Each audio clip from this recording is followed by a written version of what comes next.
All right, shalom everyone, and peace of the Lord to all of you. Uh, peace for those who love peace, and no peace for the wicked, the Lord said. I hope my voice coming good and clear. Please invite your friends and share the link in every platform you could if you care really for what we do. Our topic, as you see, the Quran. You know, the Quran supposedly is the book of so-called Allah. The Muslims, they say Allah is God and his book, and the only one is left from Allah. Allah wrote a lot of books. A lot of books. According to Muslims, Allah sent 124,000 messenger. For sure, everyone have a book. But Allah, He lost all His books. And that because Allah is not a good librarian, you know. He is careless, supposedly. This is what the Muslim says, I don't know. So, we will open our Discord, and I prefer if you guys stay here. You can park your name in Discord, but you know, or like in both, it's up to you. But you know, the more we get people, the more better in Rumble and in YouTube and in Discord. So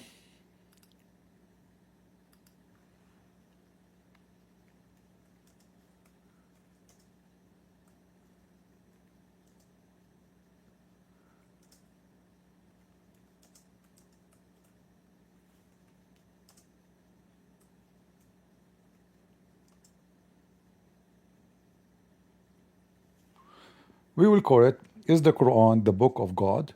Prove it. Let us see if we will find any Muslim he would like to show us that the Quran is really the book of so-called Allah, aka God. Now Allah for Muslims is a name of God, is not just a word mean God, as sometimes the Muslims they try to present that to you, which is false. For them it's a name, it's not a word mean God. Am I heard, guys, in Discord? Is my voice coming? Or all right, that's good. All right, invite your friends, and we welcome any Muslim would like to participate. And if you speak nice to us, we will be nicer to you. If you want to be rude, we will be way more rude. I promise you. So we welcome anyone who want to speak nice to us, and we wish that the Muslims can really share with us why they believe Allah is God, when in fact the Quran itself proved to us that Allah cannot be God. I mean, every chapter, every page in the Quran is telling us literally Allah is not God. And you know, you find that the Muslims, they are desperate to make like an argument that the Quran is the book of God. Like as an example, those two. One of them, I made him shish kebab long time ago, Nader Ahmed, and the other one is from Bangladesh. He ran away from me like a rabbit. Listen to what they say, how they prove to us that the Quran is the book of God. You will die laughing. Then we can come right into the Quran and science, inshallah. So we can say to them that the Quran is a linguistic miracle. The Quran is a linguistic miracle, but both of them don't speak Arabic.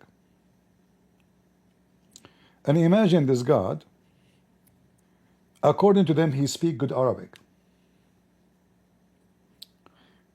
That is the most funny argument, because first, the Quran is full of mistakes, and I can show the reference, and the proofs from the first-hand Muslims, Aisha herself, Umar himself, the Caliphate Uthman himself, all of them, they agree that the Quran is full of mistakes, Arabic mistakes. But let us think about it for a second. There's a lot of writers, author, who they wrote books, you know, I mean, they became famous for what? Because simply nobody is able to write books like them. Then they must be God, you know. So if I am a person who have a good language skills, you know what? I don't even have a good English skills. I wrote many books and they are in Amazon. I challenge Allah to write a book like mine. How stupid this argument is. Can Allah write books like my books? So the language miracle. If we go and check the so-called linguistic miracle, we will die laughing. Let me show you some example.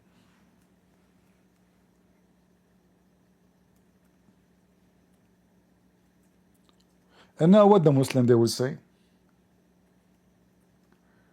Do they dare to say that Aisha is a liar? Or Aisha don't speak good Arabic?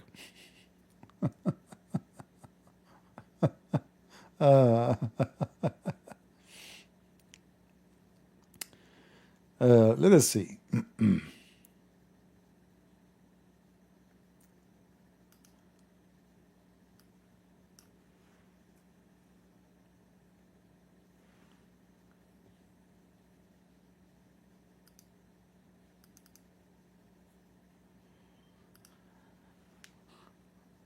Read with me and laugh.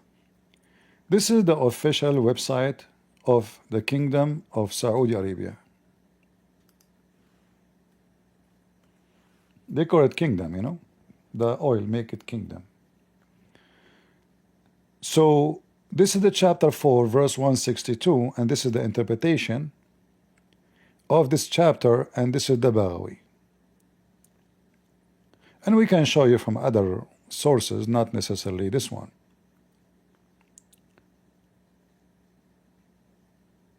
From Aisha, she said that in the Quran there is errors.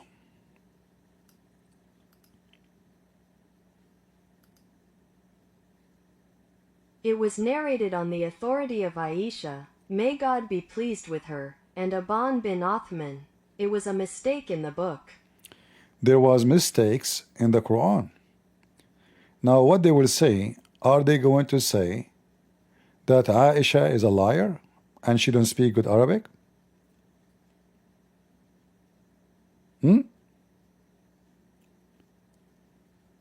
Not only that, Aisha, she gave some examples of the mistakes of the Arabic language of the Quran. As an example, لكن الراسخون في العلم منهم. And then she continued here saying, quoting those phrases, all right, speaking about the mistakes of writing those phrases. But let us continue a little bit.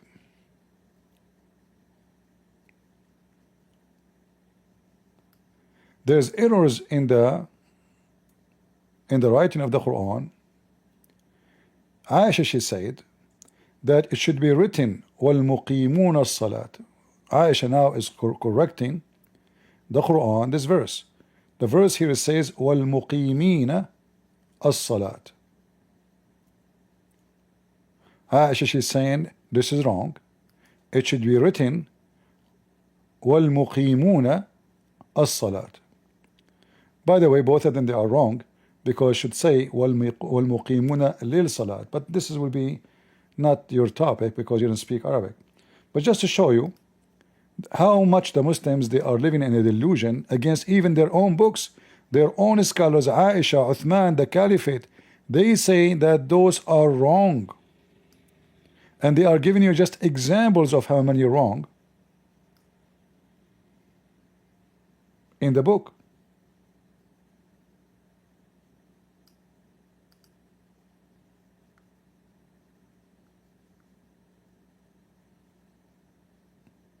Do you see it? It's a mistake in the book. Now, for sure, here in the translation, it doesn't make too much difference when you translate, but those who speak Arabic, they will notice that the grammar and the writing is absolutely stupid. And then Aisha, she continued as an example saying, where the Quran says, إِنَّ الَّذِينَ آمَنُوا وَالَّذِينَ هَادُوا وَالصَّابِئُونَ. Chapter Al-Ma'idah, chapter 5, verse number 62, and chapter Taha, verse number 63. Again, Aisha, she insists that this is an error in the writing. Those are wrong. You don't say it in such a way. And not only Aisha, she said that, even Uthman confirmed that. Look what Uthman he said. He said the Quran is full of errors, but the Arab will fix it with their tongue.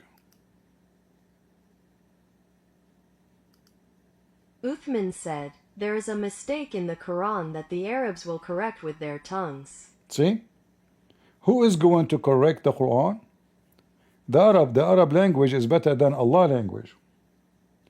This is Uthman, the one who collected the Quran for the Muslims. And here they are counting for you extra and more mistakes in the Quran as an example, not limited. All right? So when the Muslim they say that the miraculous language of the Quran, we laugh. I mean, we just brought you Aisha, Uthman, the caliphates, the companions, all of them agree that the Quran full of mistakes. And the most obvious mistake in the Quran as a language that the Quran could not explain itself. So imagine if I say to you, if I am trying to speak like, let us say, the language of Shakespeare, and I'm putting words together, but nobody knows what I'm saying. Is that a failure or a success?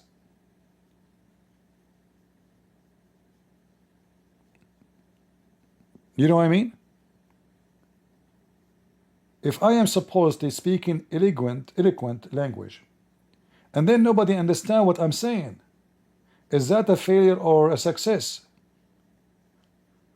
Let me show you that Muhammad, obviously, he considered it a failure. If we go in the hadith, let us close some pages for the Bible. I was reading some verses.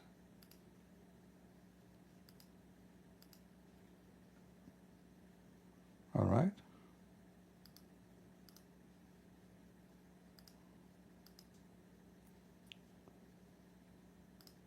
We go to the hadith.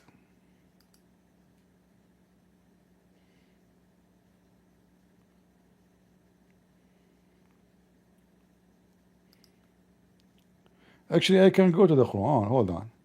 The Quran even give us even easier answer for that. According to the Quran, the one who speak very eloquent language is shaitan.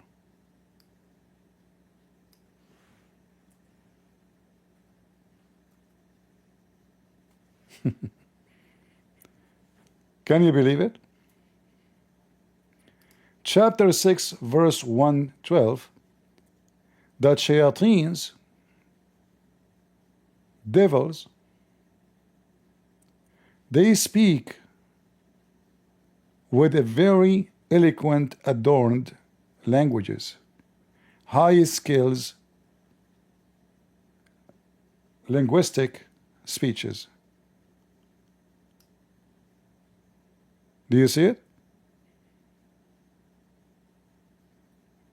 Somebody in Discord saying, why kill the babies? They are innocent. European. Are you an atheist? European?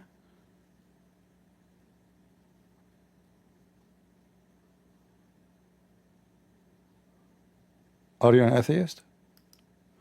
Come, ask me the question so I understand what you are trying to say. Can you join us in the stage?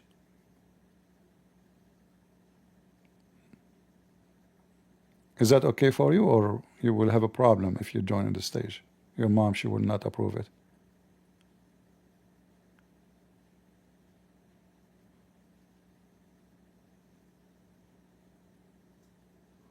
Okay, his mom, she did not approve it. It's okay, we will not force him.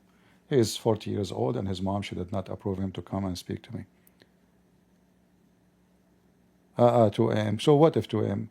As long you can be on in Discord, people are talking. You can be here, speak for 2 minutes. Anyway, so when somebody says, why in the Bible it says you can kill babies? I don't know which story you are talking about, but let us assume. If you are talking about the flood, well, God, He gave life. God, He take life. This is not your life. God, He kill everybody every day. Millions of people die every day. You can call them innocent if you want. No problem. But God gave you life. God, He take it. In the case of war, the Jews themselves, the enemies, they came and they killed their children and they raped their women. So God allowed them to go after their enemy and to finish the war so the kids will not grow one day and come back after them and kill them again.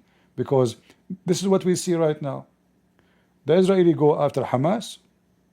Hamas member die. His son became 16. He carried the gun to seek revenge for his father. And then he killed a Jew. And then the Jew, he killed the son of the guy of Hamas, and etc. So this war will be in this. So they are evil, they are wicked, and they will never stop. And because they will never stop, their kids will never stop too. So the innocent child today is going to be a criminal tomorrow. God can see the future, which a human being cannot see. You can say a human being or a child is an innocent. This is true, but until he became a little bit bigger, he will not be innocent no more, and he want to kill you. And in the Quran we see that, as an example, chapter speaking about the story of Al-Khadr, where little boy who is a Muslim, but he, the prophet, he feared that when he grow, he will be rebellion to his parents. So what the prophet Al-Khadr he did, he slaughtered his throat. When they asked Muhammad about killing the infidels' children, he said they are from them. So I see a lot of hypocrisy when people they speak. And if you are an atheist, you kill babies every day. You approve abortion and you love it. But you don't say to yourself they are innocent. It is you who have sex, but you don't mind to ask your girlfriend who is sleeping with you like a whore to go and do surgery so that he can kill the baby. Right?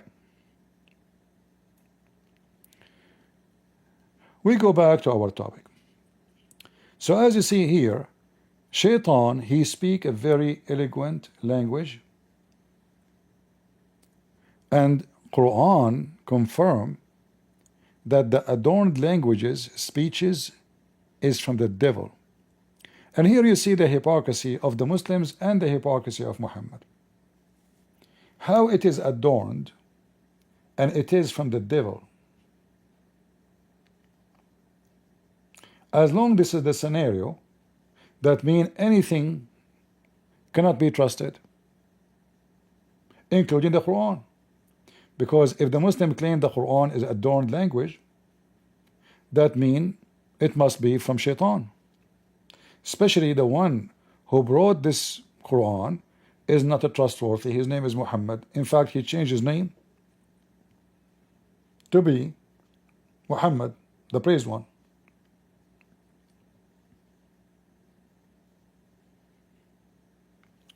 So here you see the failure of the Muslims to prove to us that the Quran is really the book of God. What is that? The language miracle. Hey Shabir Ali, Sabir Ahmad, do you speak Arabic? No. How you know the Quran have a language miracle?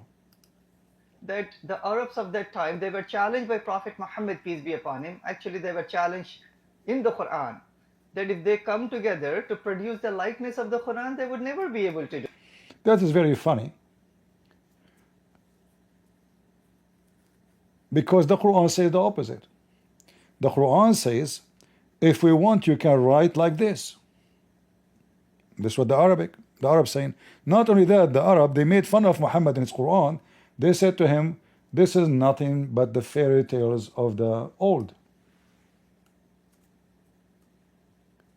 The Arab, they were not astonished by the Quran. And imagine here, by the way, the history we are talking about is written by the Muslims, not by non-Muslims, which mean we are having always like the, let us say, the nicest story about Muhammad. not the truth. You know what I mean? Because all of this is written by Muslims about what happened. So look what the Quran is saying. Muhammad himself, he confirmed that the Arab, they laugh at the Quran, and they say always that this Quran nothing but fairy tales. They were not embarrassed with it or amazed with it. They were just laughing at it. It is nothing but fairy tales of the man of old. In Arabic, actually, it says asatir. Asatir mean legends.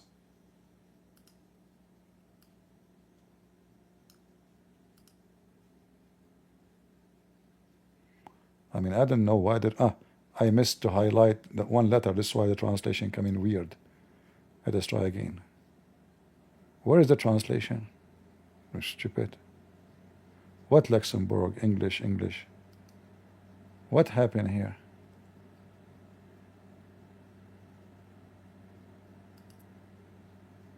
All right. So this is what asatir mean. Myths. Legend, myth, fable.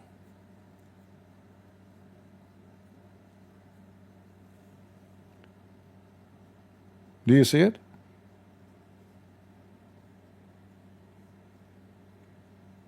Was the Arab amazed by the Quran? So why did it not convert? Why Muhammad he have to go at war with them if the language by itself, if Allah trying to prove to them that this is very amazing.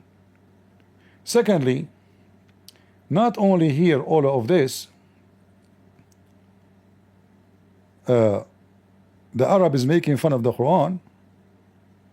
The Arab, they said in the Quran, if we want to write like this, we can write chapter 8 verse number 31. We heard this liar Sabil Ahmed saying that the Quran challenged the Arab and the Arab they could not. But look what the Quran is saying. If we wish, we can say like this, but this is nothing but the tales of the ancient. It's just a stupid stories.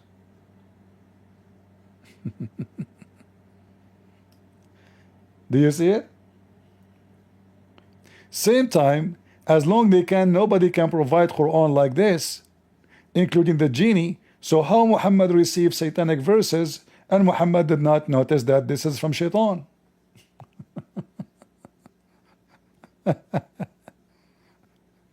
You know what I mean? Remember, nobody can make Quran like this. And then we find that Shaitan, he come to Muhammad, he gave him satanic verses, and Muhammad did not notice this. I thought nobody can make Quran. And how Muhammad did not notice that this is from Shaitan?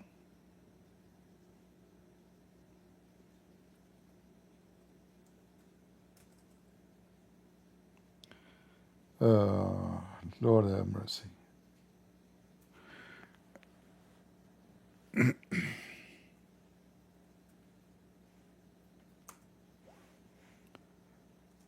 Read and laugh. Not a single Muslim prophet, according to Islam, that Shaitan was not able to create revelation like it to him. So how nobody can make Quran, and then Allah will delete all the satanic verses from the Quran, which is Shaitan he throw,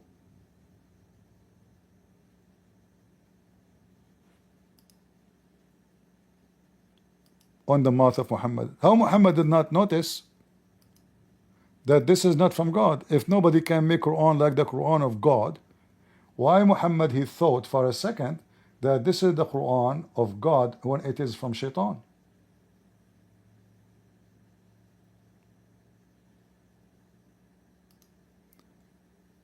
Any Muhammadan?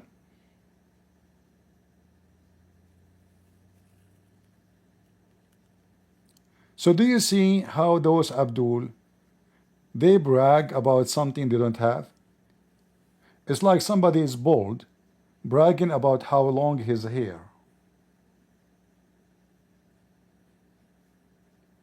This is how silly and how stupid they are. The Arab could not write a book like this.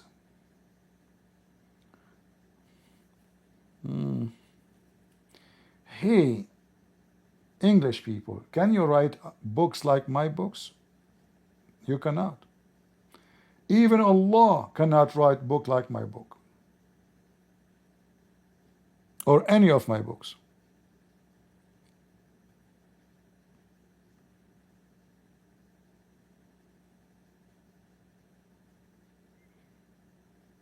What a silly challenge.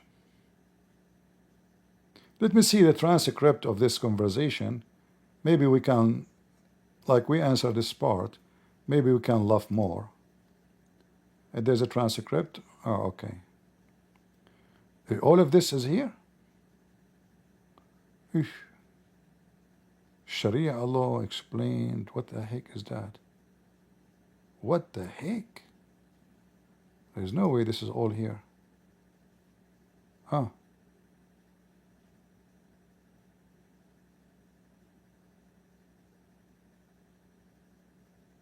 Okay.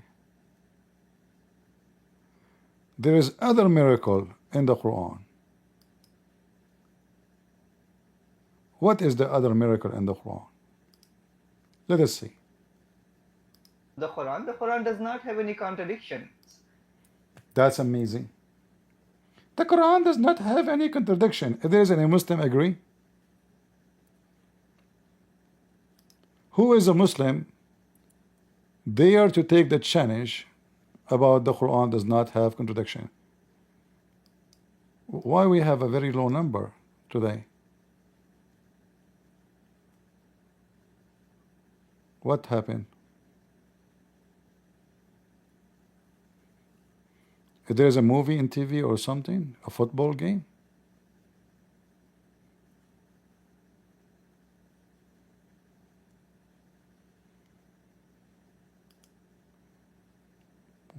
Where is everybody?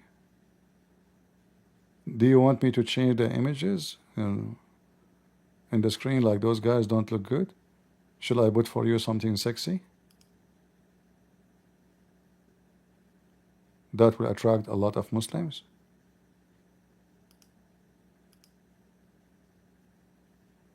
Is that better? I hope that many they will like those pictures and will join us. And please, Muslims, don't touch yourself. I know you. Behave, all right? Just behave. I don't want to see anyone doing things.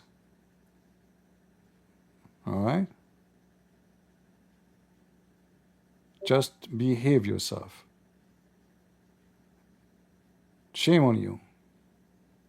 Those are your sisters.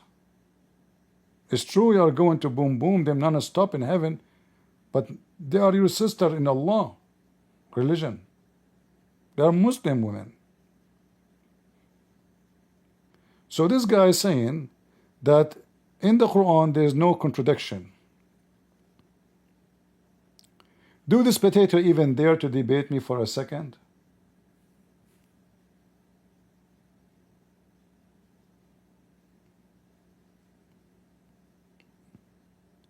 Do he?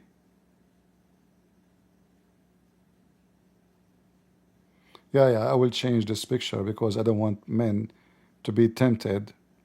And many of you actually, you might divorce your wives after you see this. I mean, you look at this, you look at your wife. Man, yuck. Who's going to look? Guys, look at your wife and look at this. Look at your wife and look at this. Look at your wife and look at this. This is what you will get in heaven. Okay. I know many of you would not even like to be with his wife. Now we know why the divorce is increasing these days. People, they heard about the beauty of the virgins Allah will give to us in heaven. Their butt is 1 mile. Actually, I asked the AI to make their butt 1 mile as the Prophet Muhammad said, but this AI was confused. He went crazy, you know. I said, make an image of a woman, her butt is 1 mile.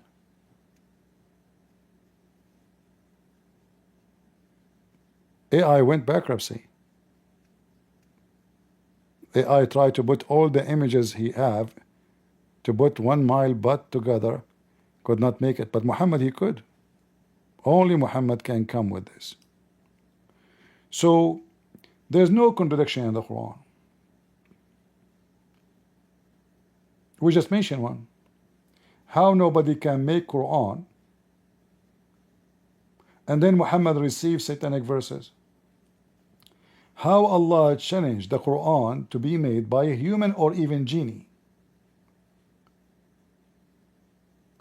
And not only that, isn't it Umar himself, he says that Allah, he took Quran from him?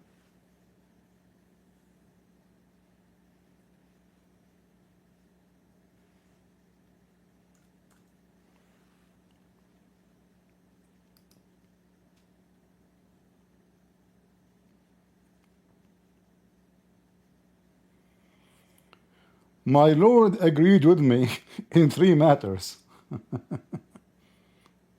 Have you ever heard, like, who is the prophet really in Islam? Umar, he said things, by the way, I can show you reference. This is not only 3, like 20, 100, we don't know. The whole Quran, obviously, is coming as according to Umar wish. So the women wear burqa, it was Umar. Praying to the Kaaba, it was Umar. Threatening the wives of Muhammad of divorce, it was Umar.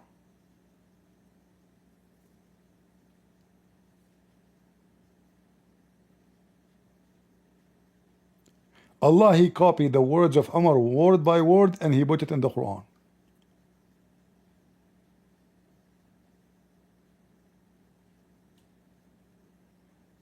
As you see.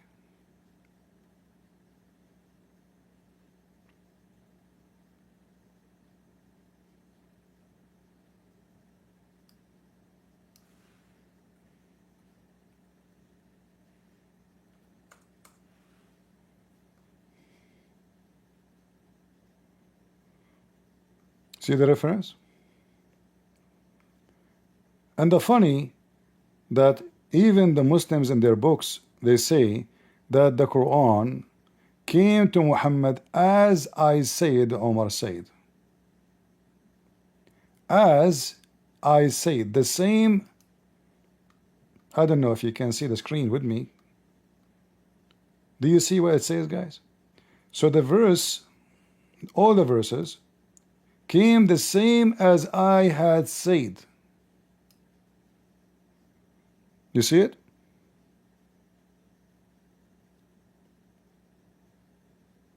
So who is making Quran?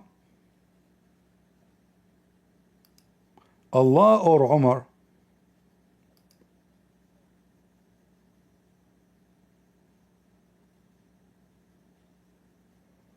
Any Muslim? So Umar, he said the Quran, Allah, he liked the Quran, Allah, he take Umar Quran, and then Allah, he put the Quran of Umar in the Quran. And remember, nobody can make Quran like the Quran. That's deep. That is hilarious deep.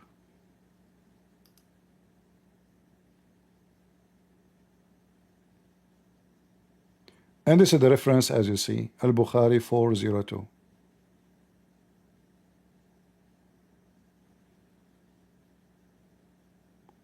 The major issues in Islam is coming from Umar, not from Muhammad. Why the Muslim pray to the Kaaba? Umar. Why Muslim women wear so-called hijab? Umar. And how that happened? Umar, he came to the house of Muhammad, he saw his wife Sauda, her butt is exposed, she was doing poo-poo. Because Umar is a piece of shit, he have no respect to Muhammad, he said to her, Arafnaki ya Sauda, we recognize your butt, Sauda.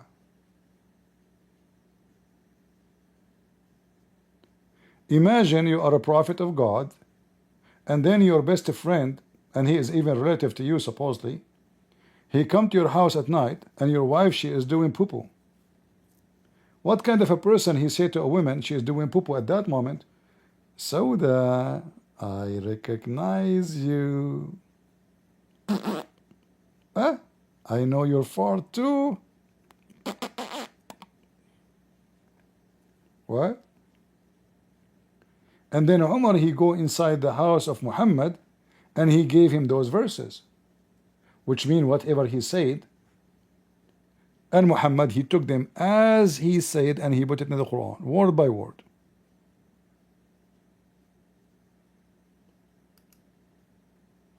I wish you order your wives to cover themselves from men because good and bad. Umar, which one was you? The good or the bad? So now Umar, he said to himself, now the wife of Muhammad, she will go inside and she will tell him, your friend was staring at my anus. So Umar wanna, let us say, report the incident before the wife she get in. So he told him, O Prophet of Allah, I was outside and I was watching your wife anus. May Allah bless her anus. She was very nice and her butt is very unique. But how in the world you allow your wives to uncover their anus in front of bad and good? Cover yourself.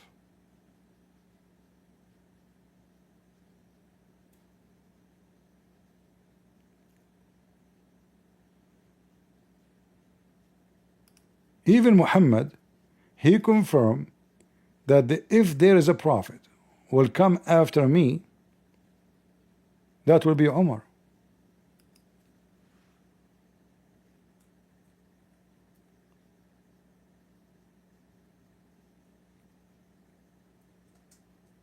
Let me show you.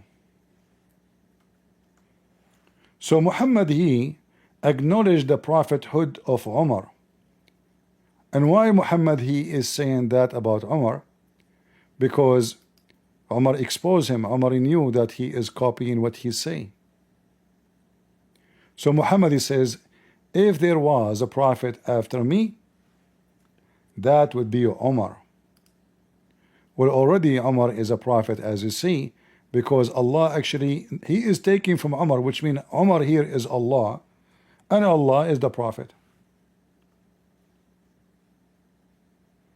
Do you see it? If there were a prophet to come after me, that would be Umar.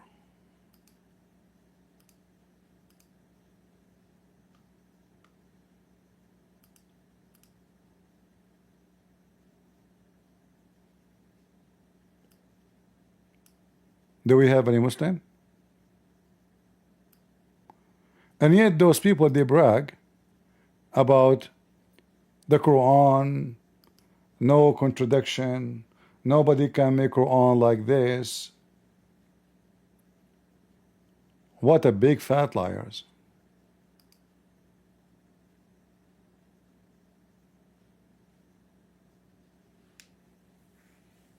Why Allah he agree with Umar about the Kaaba?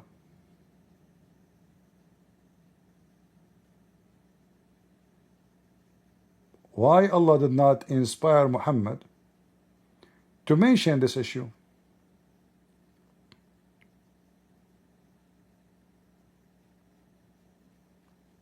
Do we have any Muslim would like to join us?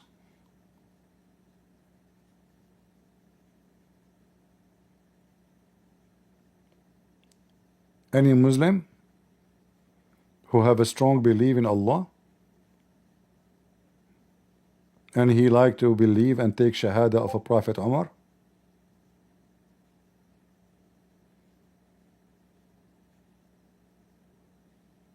Who was really the Prophet in Islam? The Shia say that the message was coming to Ali and by mistake the angel Jibreel delivered it to Muhammad. Muhammad, he said, if there is a messenger come after me, that will be Umar. What is the qualification of Umar? Umar is a person, he don't cool down unless they wipe his anus with the semen of men.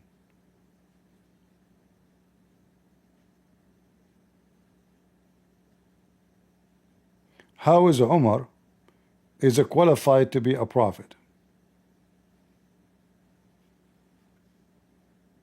Any Muslim?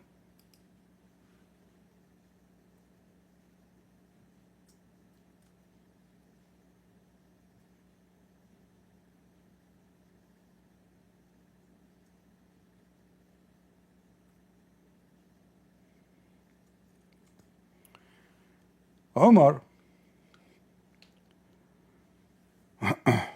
from one of his qualification is that when Muhammad he sent his daughter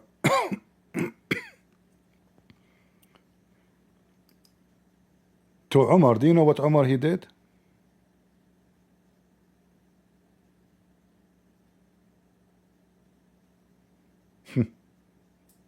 He lift up the skirt of the daughter of Muhammad to check her vagina.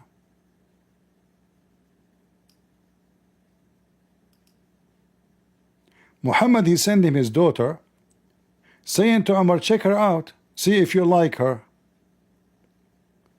The daughter of Muhammad, she came to Umar. What Umar did? He lift up the skirt of the daughter of Muhammad, looking at her vagina.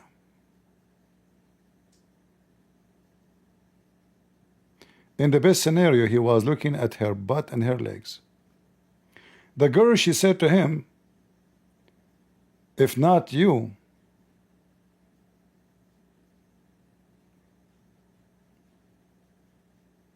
I would kill you. If it's not you. Are we lying, Muslims?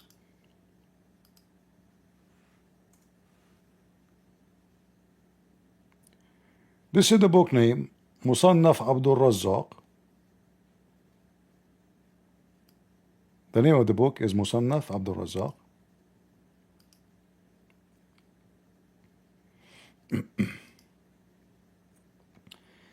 Volume number 6, page number 163, hadith number 10352.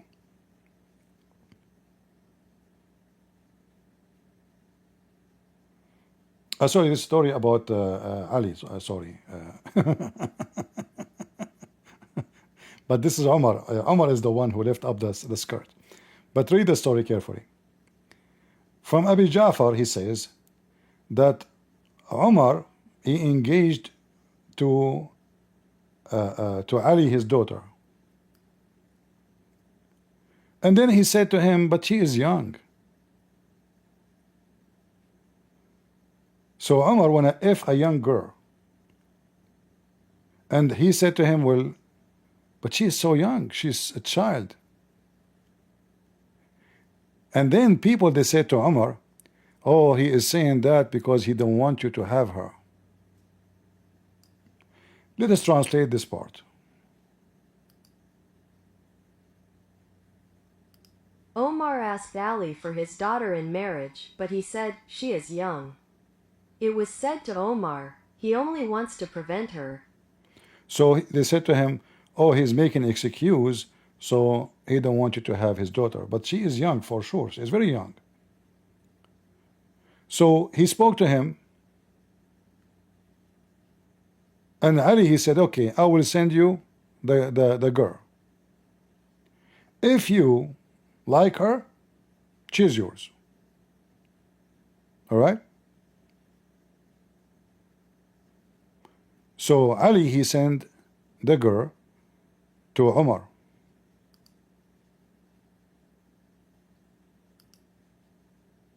He said, so he spoke to him, and Ali said, I will send her to you, and if you are satisfied, then she is your wife. He said, so he sent her to him. He said, so Omar went and uncovered her leg.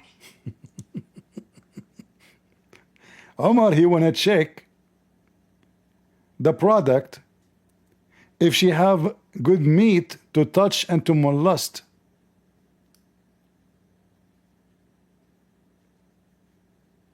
Those are the companions of the Prophet. Are we making things up? Muslims, are we making things up? The little girl, she said to Umar, If you are not the caliphate, I would love to kill you for what you have done to her.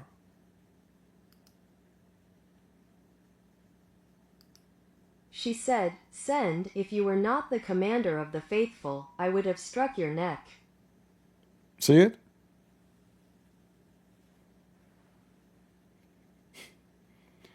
Guys, imagine, I know this is not right to say, but just to give you how lucky we are to be Christians. Imagine if we hear a story like this about John, or Peter, or Paul. No way, right? This can happen only for people who they are a piece of shit and they are trash. That is not a behavior. This is the chief of the faithful. This is the best man of the faithful. He is like this. He is asking little girl to sleep with him.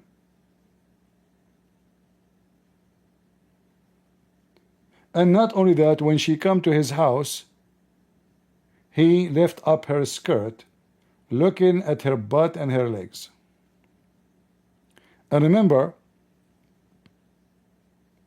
at that time they don't wear underwear.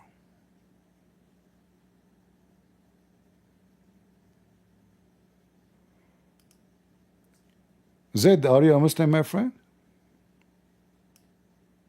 Are you a Muslim? Who is a Muslim would like to join us? I see Muslims in the chat in Discord are upset, but I don't see really anyone would like to join us and defend his stand from what we are saying.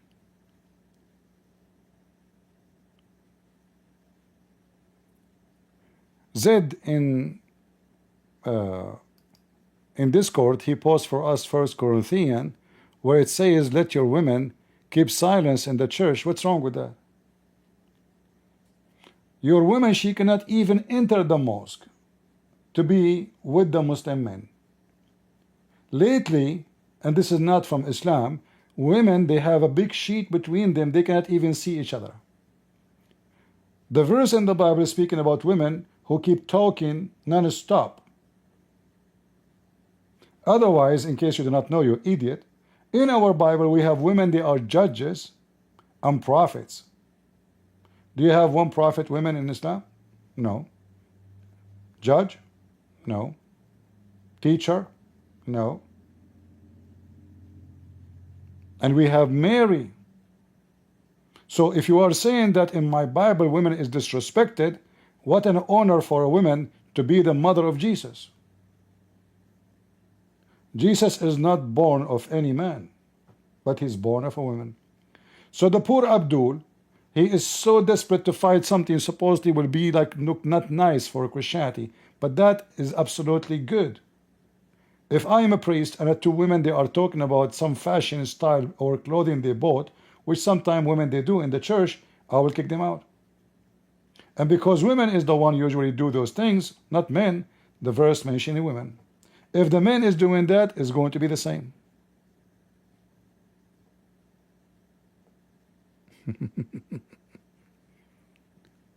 Do we have any Abdul would like to join us?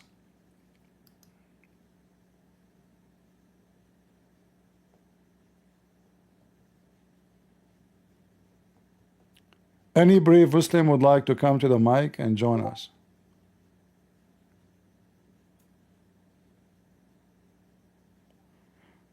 You know, you're a prophet. He even mentioned that your mama is the devil. According to Muhammad, your mama, I'm not insulting your mama, by the way. That's what Muhammad said. I do not know your mama. She might be a good woman, she might be a bad woman, who cares? But according to Muhammad, every Muslim woman mama is a shaitan. Women, they come in the image of shaitan and they live in the image of shaitan. Do you see it?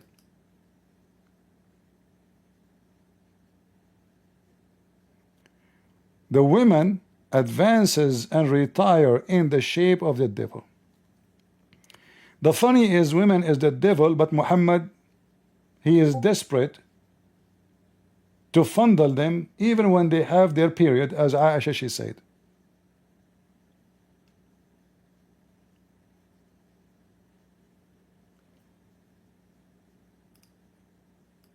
Any Muslim?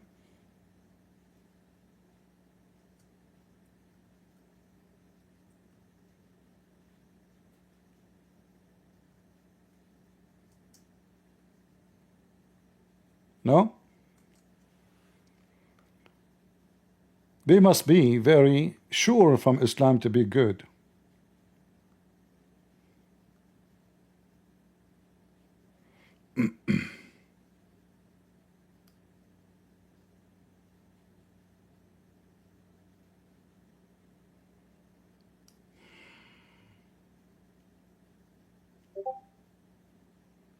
Any Muhammadan?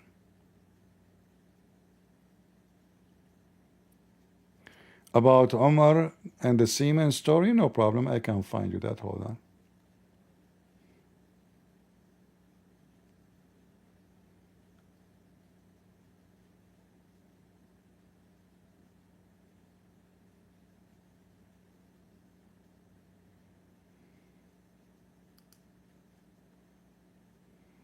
Let's see.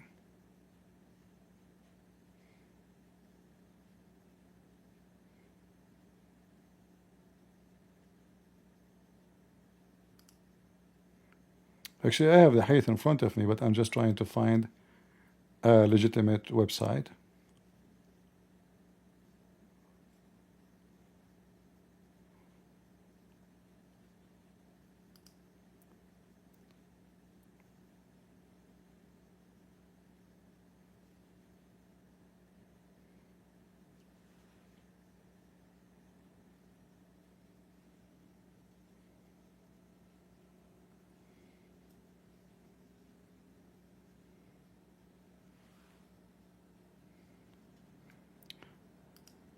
Let us show this one here. Here it's mentioned the reference, but I wanted to find an like a website have the book.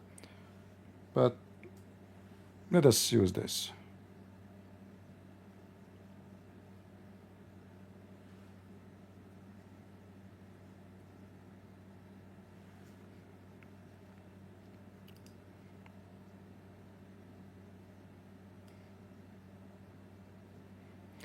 This is the name of the book, Al-Anwar al-Nu'maniyya, volume number 1, page number 63.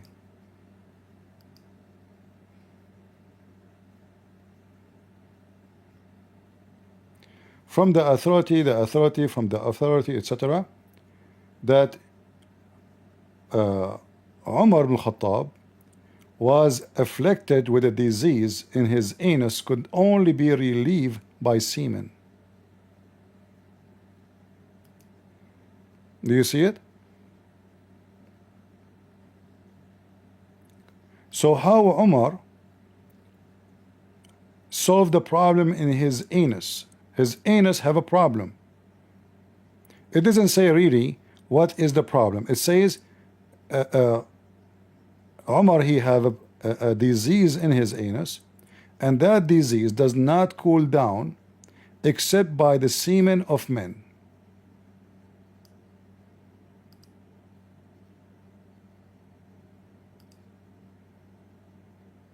Omar ibn al-Khattab was afflicted with a disease in his anus that could only be relieved by semen.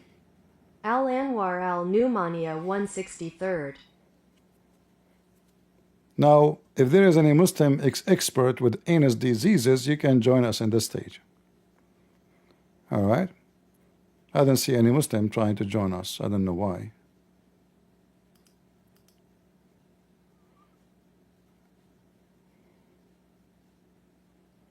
Any Muhammadan?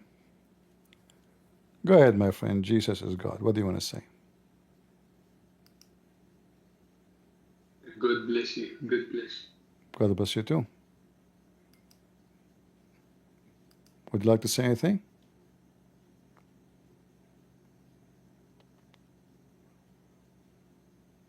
No, no. All right. So why are you putting your hand up, my friend? Okay, thank you. Do we have any Muslim would like to join us?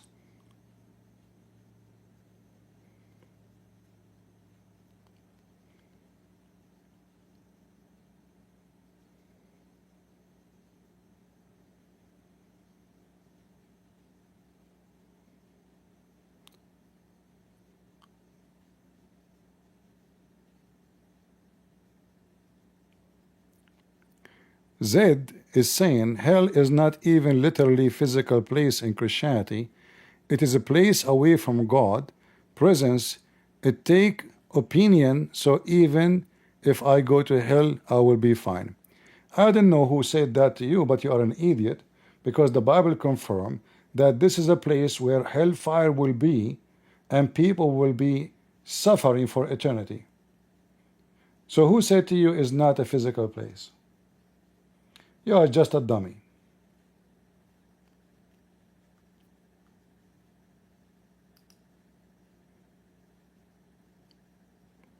Go ahead, NJ. Hello, CP. I'm not a Muslim, but I Oh, just wanted to let you know that I sent you a message whenever you could take a look at it. It's about a topic. It's about a topic. That's all I had to say. you can say it here. I mean, I don't read messages really. Do you know how many people send me I don't, message? I'm at work. I don't have time to speak. All right, no problem. Thank you very much. All right, thank you. I mean, you can text it this at the time you mentioned. All right, because people send me messages in Discord, I don't read them. You know, I might read like I might have time to read messages one day, but I will read like 5, 6, and then there's 10,000 waiting there. Do we have any Muhammadan would like to join us?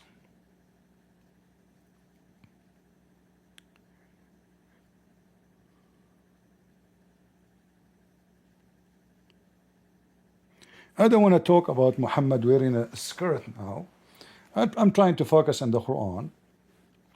Well, Muhammad he liked to wear a skirt. What's good? It's okay. Come on. At that time, Muslim will say to you, Muhammad was a feminine person. The Muslim they will find a solution for anything. Like even here, they will say to you, what the problem? The guy he have a disease, as you see. At that time, there was no medicine, so he noticed that semen of men help.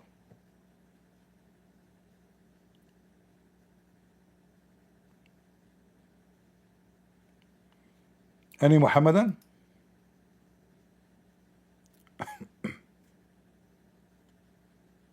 So the poor Abdul, they are working so hard trying to prove to us Islam is coming from the true God and the Quran is written by God. But the second you listen to them, you will die laughing about so-called miracle. Look, Jesus made the blind see, the Muslims speaking about language of the Quran. Jesus resurrect people from death, the Muslims speaking about there is no contradiction in the Quran. Which is false, by the way. There's tons of contradiction.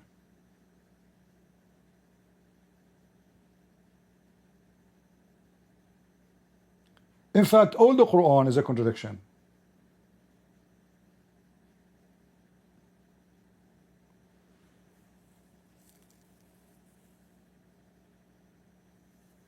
So Jesus, in the Quran itself, he raised people from death.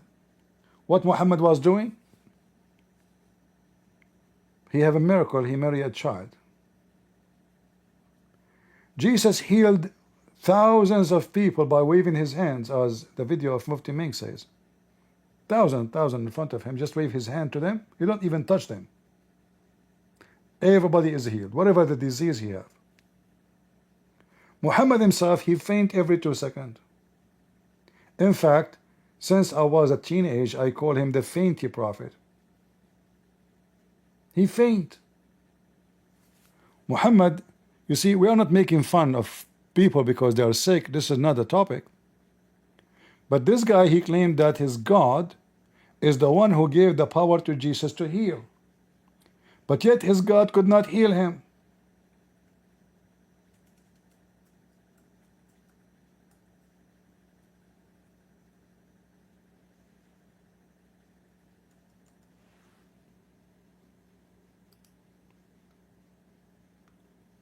So When the Muslims they say that the God of Muhammad is the same as the God of Jesus, we laugh because Jesus, first of all, he is our Lord and Savior, and same time, Jesus, he can do things Allah never was able to do. In fact, there's no proof that Allah even exists. The Messenger of Allah fainted when he was sick, but he's always sick. Fainted, fainted, fainted, fainted, fainted, fainted, fainted, fainted, fainted. I mean, how many times fainted in one story?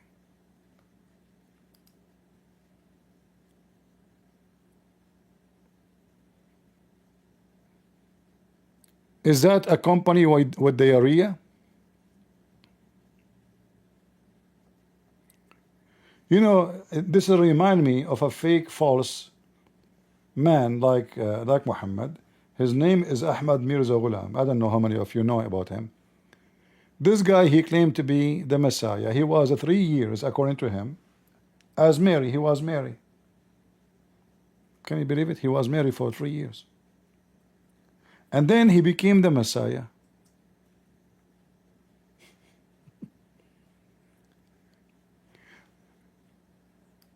So he announced himself that he is the Messiah, who the Jews, they tried to kill him, put him in the cross, but he did not die. He escaped. He was in the cross, but they could not kill him. And then he appeared where? In India. Brother and sister, my name is Ahmad Mirza Ghulam, and I am the Messiah. So then the Christians, they came to his house, bringing tons of people who they are blind, people who they cannot see, walk, they have all kinds of diseases, and they said to him, okay, you are the Messiah, fix, heal those people.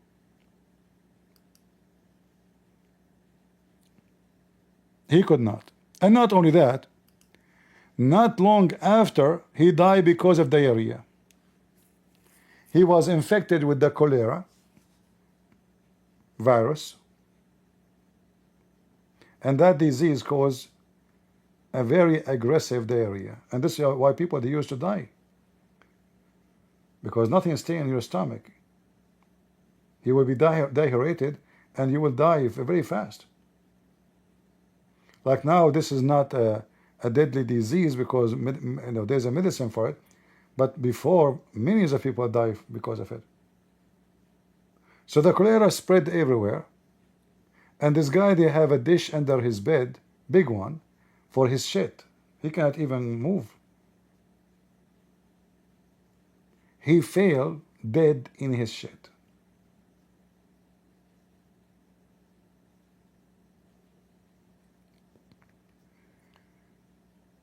Yet he claimed to be the Messiah, and this is Muhammad. He changed his name from Mudhammam, from Qatham, to the praised one. But the praised one, he faint, and he have diarrhea, and he cannot walk no more, and then later he died, even by poison.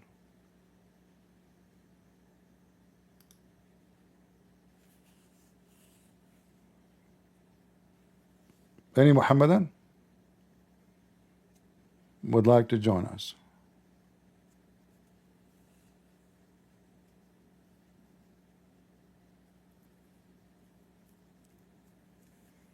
Anyone?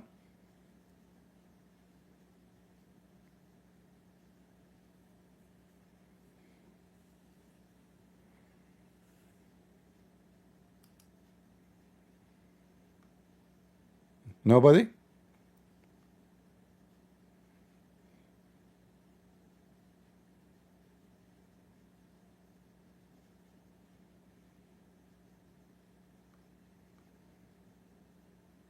Somebody is embarrassed to say he is a Muslim and he is willing to speak to us.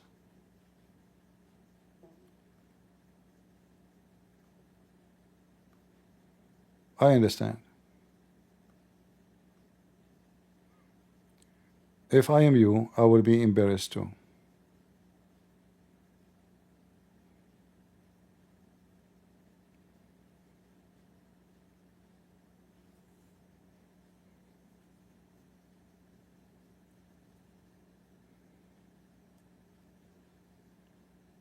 Anyone?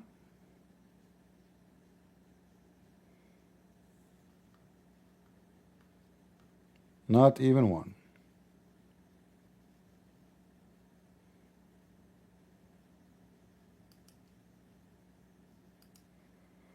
I see people making comment in the chat. Maybe we can encourage them to come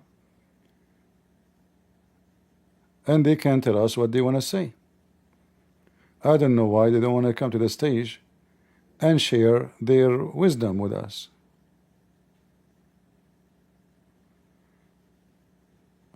Dante, you are the Muslim. I don't know. I thought you are making statement against the Bible. I don't know. Do we have any Muslim would like to join us?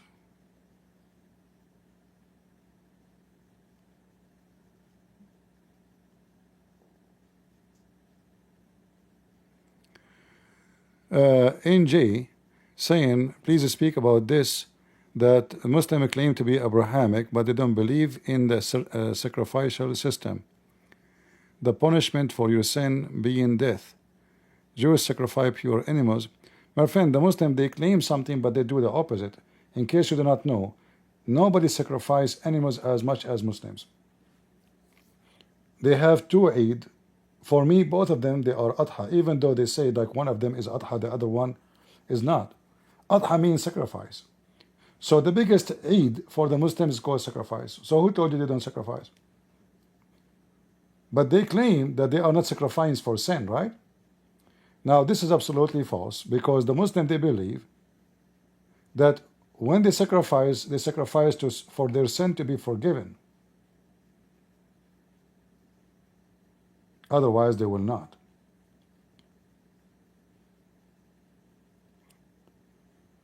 Muslims always they try to give different definition for what they practice. So they claim that the Christian believe in sacrificing or sacrifice, and we don't. But in reality, nobody practice blood sacrifice as Muslims. Number one are animals. Number two, Muslims. Muslims, they sacrifice themselves to Muhammad and to Allah. So in Christianity, God's son, he sacrificed himself to you to save you. In Islam, you sacrifice your sons for Allah.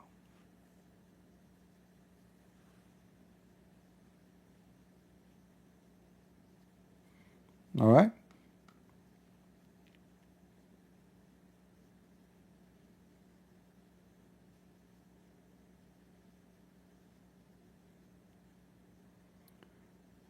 Any Muhammadan?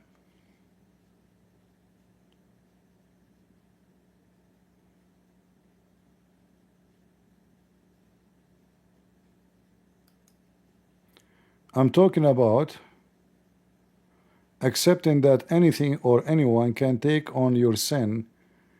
They don't believe that Abraham did. I don't know what you mean by anyone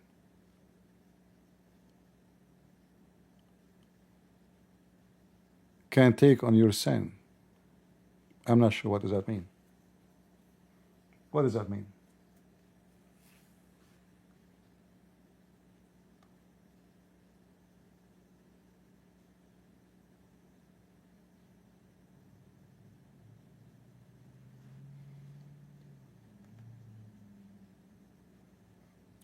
Any Muhammadan would like to join us?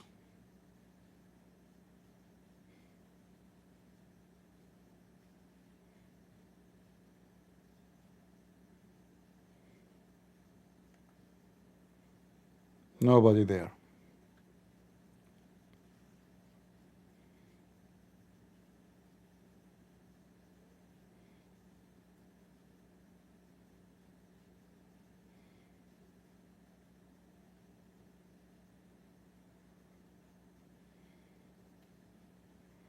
Who is a Muslim? He love Allah, would like to join us and tell us for the sake of Allah why his Quran cannot be trustworthy, why it is full of errors, why it is even the language is bad, grammar mistakes, language mistakes, science mistakes, history mistakes. Even the names of the Quran is wrong.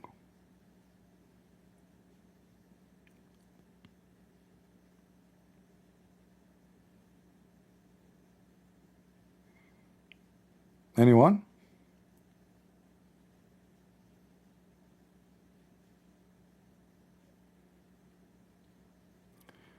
Zed saying, men used to go and fight, now they hide behind Discord versus talking thinker, their voice is brave. I don't know, Zed. I was in the army. Was you in the army? I was in the police. You want to talk about bravery? What do you want me to do? Go to your laptop, like to your bedroom, and speak to you? What do you want me to do exactly to prove to you that I'm brave? I am insulting the man who is every Muslim want to kill for his sake. His name is Muhammad. Is that a bravery or not? I wrote books about him too. The Muslim made PhD about me. And if you say the Muslim do not know who I am, well, that means the Muslims, they are lying when they post pictures or names here and there. If those names and pictures are true, then you know who I am if this is true. A bunch of cowards. Your God himself never come, never show up, never show his face. According to the Quran, Allah speak only from behind a hijab. Is that correct?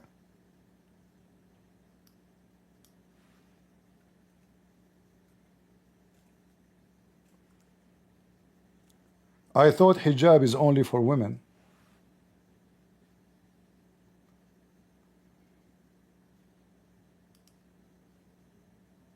And the funny, Allah never spoke to Muhammad, which means even from behind the hijab,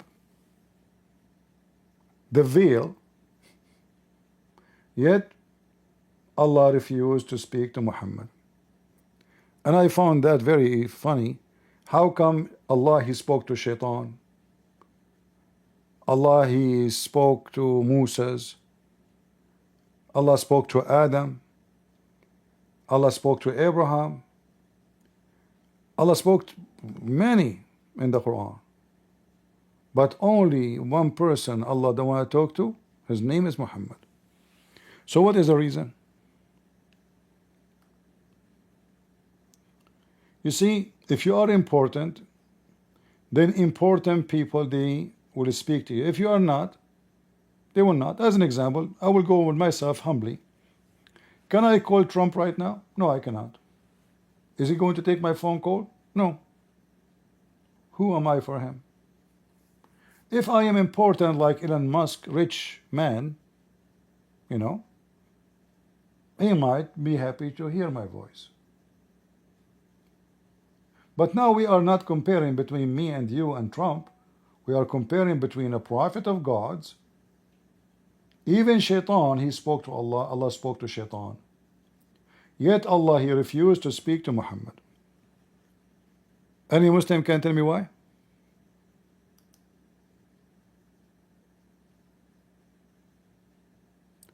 What is missing?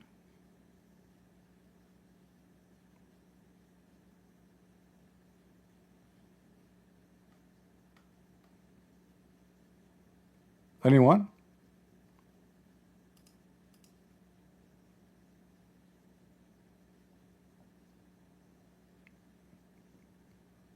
Go ahead, Chubby.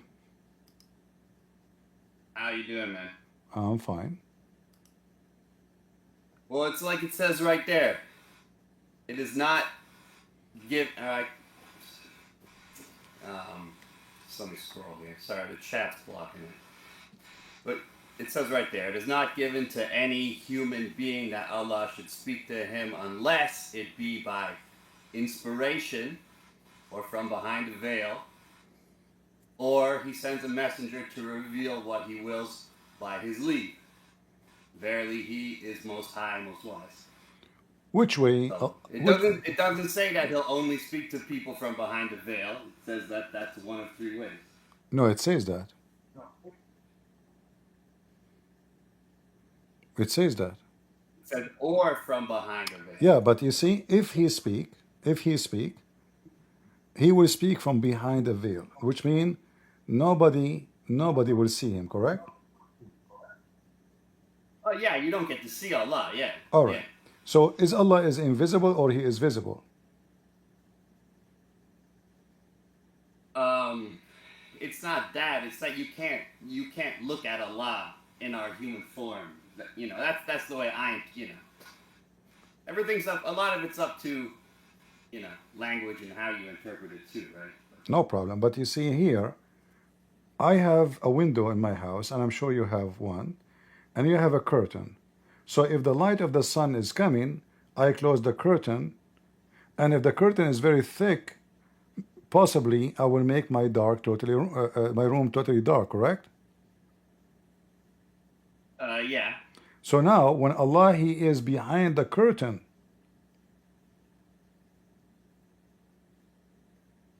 how that Okay.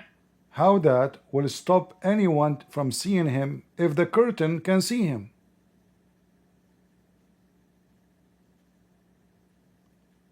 The curtain can see him. Yeah, Or the veil can see him. yeah, the veil. Isn't it the veil is a creation of Allah? Whatever the veil is more to protect you from Allah than than to like not let you see Allah. It's like Raiders of the Lost Ark, right? So is You Allah, try to look at Allah, is it would Allah, just melt. okay, is You know what Allah, I mean? So, all right, according to the Quran, to make it simple for you, the Quran says that the mountain saw the shoulder of Allah and the mountain destroyed, correct?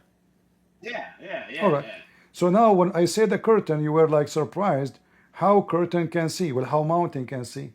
So if the mountain destroyed for seeing the back of Allah, how come the curtain is not being destroyed, yet it is the first thing next to Allah? Well, the veil, it's something that's not of this world. The mountain is of this world. Oh, And, okay. Maybe the veil is and not made in China. the veil's definitely not made in China, brother. All right. Okay, I will go. I will go with you. Yeah, it's good to have fun from time to time. Which way, Well, I don't. which way Muhammad he received his Quran from Allah by? In those three options in front of you. The last one. Which one?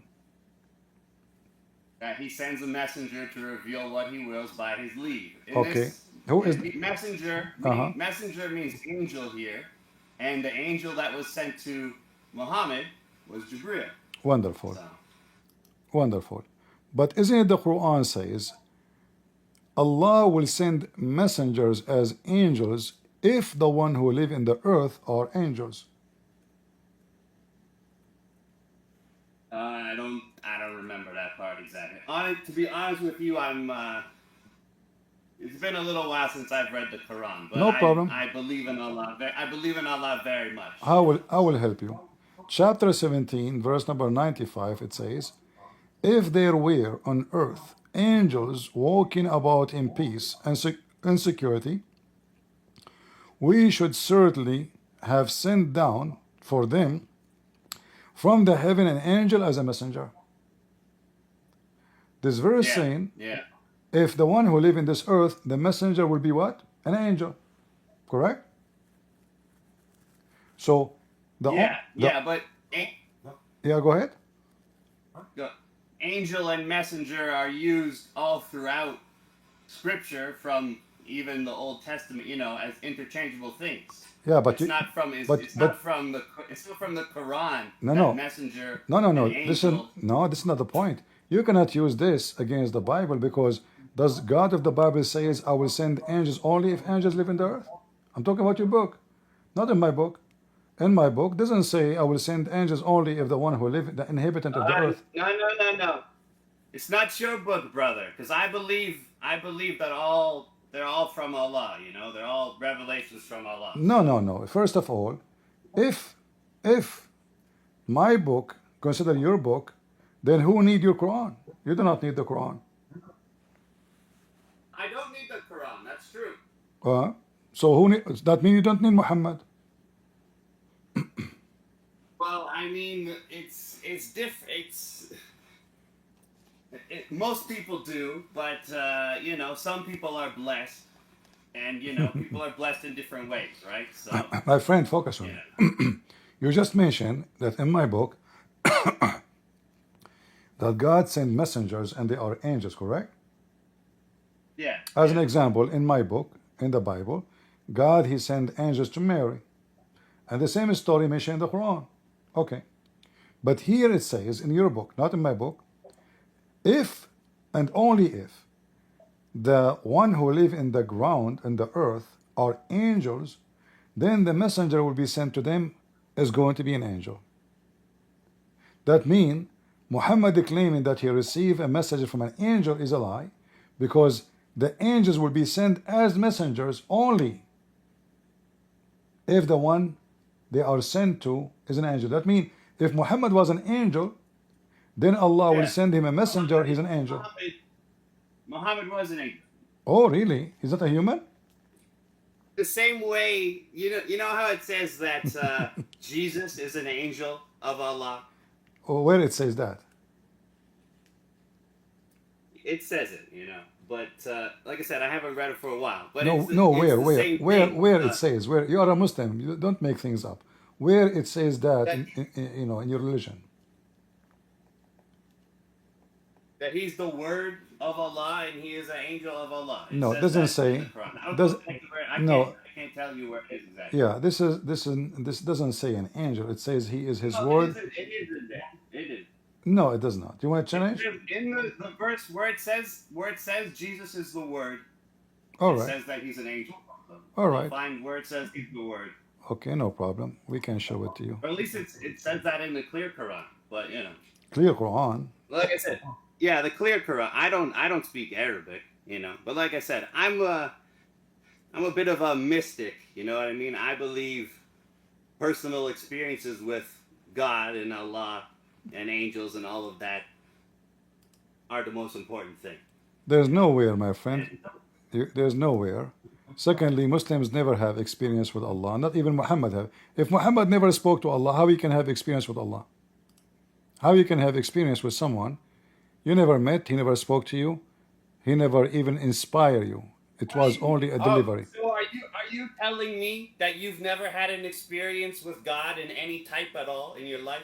No, I did not shake hands with him. I did not see him. He did not talk to me. I did not talk to him. I pray to him, yes, but I I did don't know not. what to tell you, then, brother. If you've never experienced God in your life, then No, you see you know you're not paying that attention, and you're not listening, and you're not seeing the signs from Allah. I don't know no, what to you tell you. see the signs of Allah doesn't exist. I'm saying about when we say experience, that mean must be experience. If you are talking about the spiritual experience, I have many, but experience with God, I did not meet him. I did not sit with him. He did not appear to me. He never spoke to me by his voice. So this is I have zero experience in that field. If you are talking about faith and belief and guidance, for sure I have a lot of experience. But we are talking here about a person who speak, he claimed to be a prophet. His God, he speak to Shaitan, yet he didn't want to speak to him. I am not a prophet. But what? How But I what? am how I'm going to be a prophet, yet I did not receive the voice of Allah speaking to me. The only prophet that spoke directly to Allah was Moses. False. Nobody else spoke directly with Allah. Maybe Jesus can speak to Allah now. Right now, I False. don't know. False. But Because the Quran says Allah spoke to Adam, Allah spoke to Abraham, Allah spoke to Jesus, Allah spoke to Shaitan, Allah spoke to everybody except Muhammad. Allah spoke to the angels, Allah spoke to the devil, Iblis. He speak to everybody. When it's come you to know, I don't Muhammad, he go mute. know, man. Huh? I don't. I can't tell you why. Why? I can't tell you why he didn't do. That's just the way he decided to do things. It's up to Allah. And on the day of judgment, Allah will let us know what me and you differ about. Allah will let us know who was right. All right. And I'm sure you're right. I will go with you. Allah did not speak to Muhammad, but He spoke to me. What does that mean? You say to me, this is how Allah He want, but you did not tell me why Allah don't want to speak to Muhammad if Muhammad is the most honorable person to Allah. If he is the most close person to Allah, should be the first one to speak to him, not the last one, and he did not even speak to him at all. So how now you know that Muhammad really he was receiving messages from God, his name is Allah? What is your confirmation? Well, I mean, I personally have had experiences with Allah, so Tell me about it. that's my comment. Tell me about it. Like I told you, Tell me about it. uh, well, when I was like 18, Uh-huh. you know, like 17 or 18 years old, Mm-hmm. I mean, all sorts of things have happened, but the most significant things are when I was about 17 years old, the sky or a tree or something up above me Mm-hmm. told me to come to Islam. Wow, And that's amazing. about 2 years ago, Mm-hmm. I reached out to Allah. Mm-hmm. I prayed, you know, not knowing how to pray the right way. Okay. Just put on some du'as of forgiveness. Mm-hmm. And it made me feel a lot better. All right. And then I didn't do it. I will for go. like I will 2 go. days. I will go with your story, assuming it's true story. But let us see what happened now. You claim that the sky opened and spoke to you, and you heard the voice of Allah, correct? I didn't say it was the voice of Allah. So how you know it's not the voice of Shaitan then? Why would Shaitan do anything good for a person? How that is good? Now you believe in Islam, and Islam is a very satanic cult, teaching you to lie, teaching you to kill, teaching you to steal, teaching you to cheat. So what is left? Name one thing Islam teach you to do good. What is the good of Islam? Well, it didn't teach me to do any of those negative Because things. because you did not read the Quran carefully.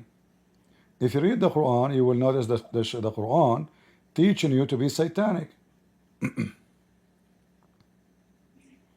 Let me make it simple for you. Who is the one who? Hey, I didn't see that at all, man. The Quran definitely encourages people to be good and do good things. All right, let us see if this is true. Is beating your wife is a good thing? No. You do not know? No, it's not. But those things are all, like you said, there's hadith that explain things, and you know, you're not really supposed to beat them. No. In fact, it's really you're supposed to beat them. If Muhammad says, don't beat them until you break their bones, that means you are beating them severely. Don't break their bones. So, the Quran, chapter 4, verse 34 says, beat them. Do you like it to see your dad beating your mother? Nah, no. Well, no, man. But my dad didn't do that. But you know, So are you saying your dad, he is a good person because he is not following Allah?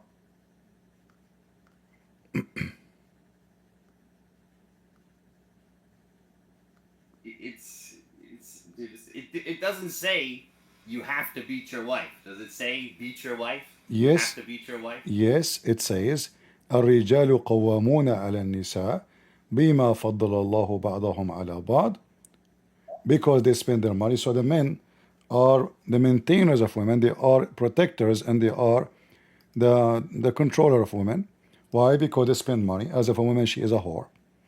And if you fear that your women are being rebellions, beat them, jail them in their rooms, Well, and beat brother, them. you were just talking about abortion and stuff before, you know. Uh-huh. You know, these women that want to kill their babies. Don't you think you should be able to give them a smack and say, "Bitch, you're not killing your baby. What the hell up?" No, here this is not about women. You do think that? First of all, Not so my friend, okay, hold on.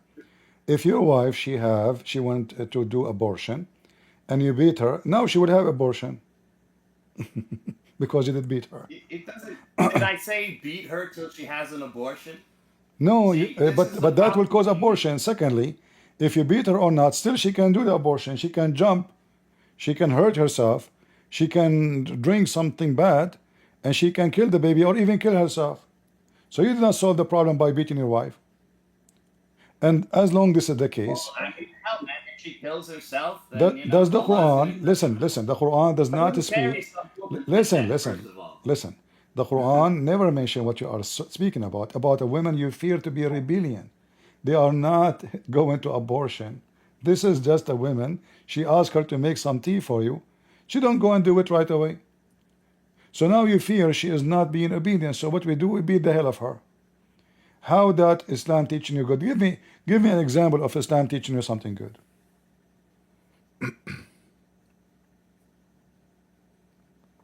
Well, Hmm?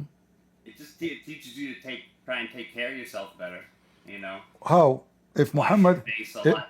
if Muhammad is asking you to die for him, how that taking care of yourself?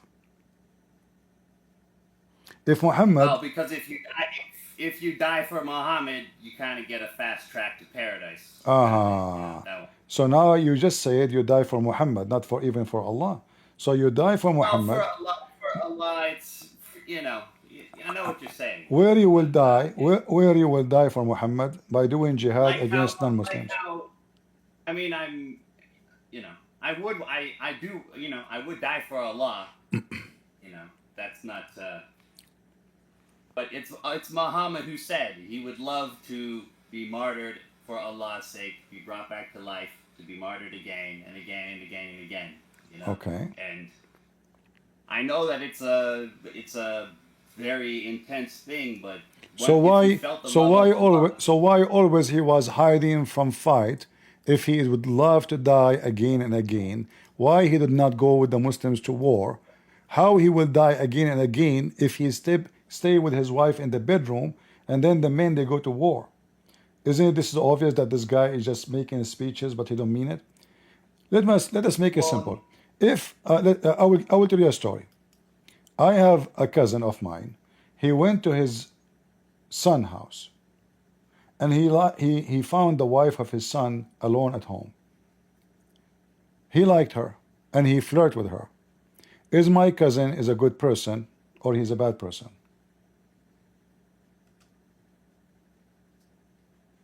I'd see be a normal person, then probably. He's normal.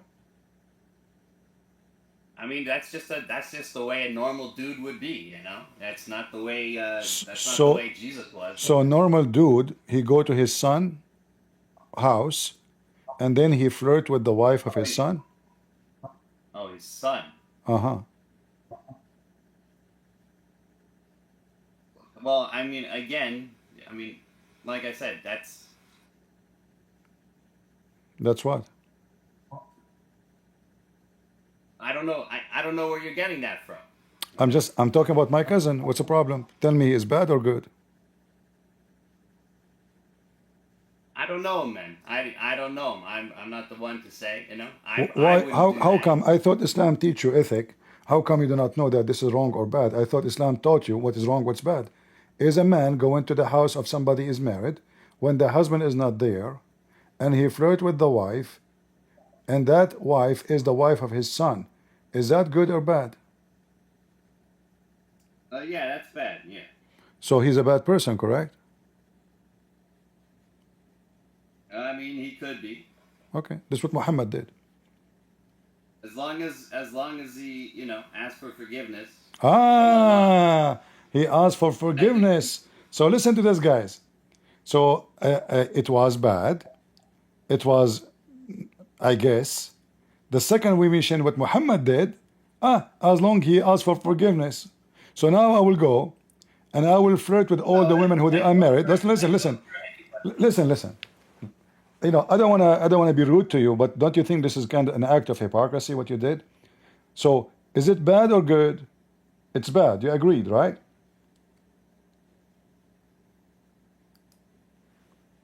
How this Yeah, person, yeah.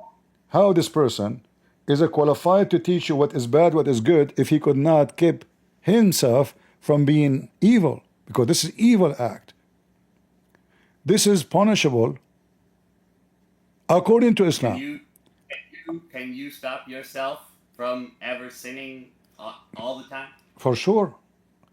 Oh yeah, because why we have hold on, why we have heaven and hell if we cannot be responsible and stop ourselves from doing bad or doing good? So here Muhammad, he claimed, the Muslim, they claim he is the most ethical person in between all mankind. If I have a son and he have a wife, do you think really for a second I will wish and have a desire to sleep with his wife? She's my daughter. What kind of a human being I will be? This is extreme sin. This is not just sin.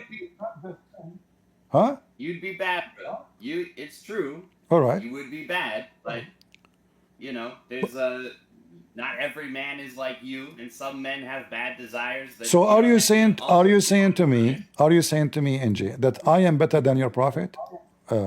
My friend No, definitely Choppy. not. No. Okay, no, I am better than your prophet because I will never do that. You just said not every man is like you. This is your prophet, and the Muslim counting his privilege.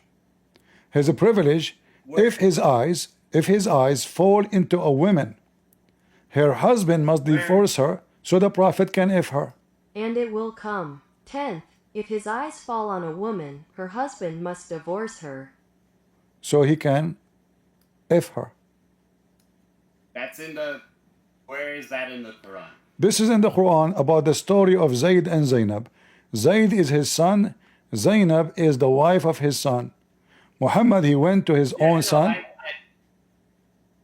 I know that's. I do know that story. Yeah. All right. But So the wife wanted to be with the prophet. You know what I mean? So the woman, she is a whore. The prophet is a same. So now the women and the prophet, they have excuse because they want to sleep with each other. But I thought Islam teach you how to respect marriage and not to do fornication. It turned to be no. If the woman, she like to sleep with you and she is married, it's okay. Well, no, that's not what I said. This is what you said. You said the women, she want him. She divorced Zayd and then married the prophet. No, right? no, hold on. This is a story happened before any divorce. This is why the verse says, the son of Muhammad went to Muhammad, told him, after his wife, she told him that your father was here and he was flirting with me. He was what? He was flirting with me. So the hadith says in the story, فَفَطِنَ Zayd. So Zayd, he got it. They are asleep. But it's hadith. But yeah, no, go on. Yeah. So Fatina, he noticed. All right. He noticed that Muhammad and his wife, they are doing things together. There's no man would accept that unless he is a pimp. So he went to his father saying to him, please let me divorce her. She's a bad woman. But he never complained about her before. Never. And then the verse in the Quran says, why you are hiding what Allah made it lawful for you? How he made her lawful? She is married. Why? And that means Muhammad was a liar too. He told the man, no, keep your wife. But 15 minutes ago, he was in his house looking at the naked wife of Zayd. The hadith says that Zainab, she was a very fat woman, which make her the most beautiful woman of Quraysh. And she was big, and she was very white. And we know that the Arab are obsessed with white. So she is very white, she is very fat, and she is big. And that make her the most beautiful woman in Quraysh. So now Muhammad is going after a woman, she is married, in the house of the husband, when the husband is not there. And Allah is encouraging him to commit such a sin. Shouldn't Allah rebuke him, says, shame on you, the woman she is married? Huh? Shouldn't he say to him, What's wrong with you? Like, are you short of women? You have tons of wives. Was Muhammad a single man? Maybe he's horny. He have many wives. So why he need this woman? Yeah, it's not my place to pass judgment on the prophet. That's for sure, or any of the prophets. What kind know? of a prophet he would do this? This is not a prophet behavior. This is a behavior. And look, Besides Jesus, huh? you know, a lot of the prophets might have done that. You don't know. They might do that. Okay, we have a story in the Bible about a man, the Muslim consider him as a prophet. He took the wife of somebody else. What God did to him? He destroyed his family. He destroyed his kingdom. Even he caused his family, his son to die, the son from that marriage. Even though he married women, but he sent her husband to war, so he will die, so he can have the wife. God condemned him. God punished him. God rebuked him. In Islam, no. In Islam, Allah, he encouraged Muhammad to go after a married woman. In Islam, they claim that this is a privilege. I don't know about that. Where does it claim that? What do you mean? Where does it claim that it's a privilege to do that? What I'm showing you on the screen now, this is the count of the privilege. That's why it says number 10. This is a privilege number 10. Your prophet have 16 privilege. More than 9 of them is about his penis. Here, read. Oh, right. Well, like I said, I can't read Arabic, and no problem. I can give you the link. You can use Google. You can use Google Translation. I believe Hadith, but I don't. You know, I'm not a Quranist. You know, I believe Hadith. It's complicated, right? I've only been a Muslim for 2 years, but officially, but. Well, you are a Muslim since you were a kid. However, there's nothing called officially or not officially. Either you know religion or you don't. So was Muhammad a good person or a bad person? He was a good person. How is that? If I just showed you, all of those is about privilege of sex. Because good people can do bad things, man. How good? Okay, hold on. I don't know. How it's not on me. It's not on me to pass judgment. My friend, no, it is on you. It is on you. It's on you. My Lord told me from their fruits. Was like me and you. You know, he wasn't like Jesus. He was striving to be like Jesus. Striving to be like Jesus, but that is not true. Because Muhammad, he did not even try to get close to Jesus. Because if I am striving to be following Jesus, not to be like Jesus, then I will not commit adultery, I will not lie, I will not cheat, I will not steal, I will not kill, and I will not go after children to sleep with them too. Muhammad, even he encouraged his men to have sexual relationship with little children. Not only him, he did it. He encouraged his men to go after children to sleep with them. You're a prophet. Doesn't say that in the Quran. No, it says that in the Quran. The Quran says it clearly that those who didn't have menstruation ever, and now you want to divorce them. They never have menstruation. Why? Because simply they are too young. They are children. And Muhammad himself, he have a wife, she is a child. Correct?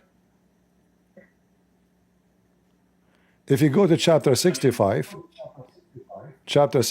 as an example, we will find this. Speaking about divorce. This is the chapter name actually, divorce chapter.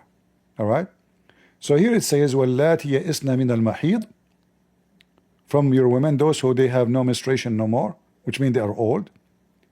Those, they wait for 3 months before, like to check their menstruation.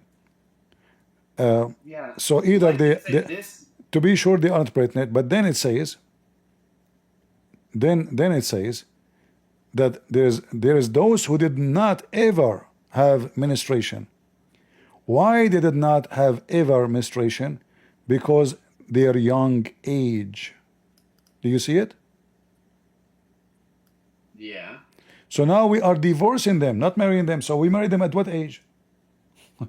Right, but these are guys who are trying to figure stuff out I long figure after the prophet. I figure stuff out by taking a child to my bed. Hey, I wouldn't, Why you I wouldn't? wouldn't do it. But, Aren't this is the Quran? The Quran allow you. Why you don't do it? Are you saying to me Quran teach bad things? this is the Quran. What's on the screen right now? Yeah, this is the Quran. The green text is the Quran. The explanation here is your Islamic explanation for the verse. What's the verse? Sorry. This is chapter 65, verse number 4.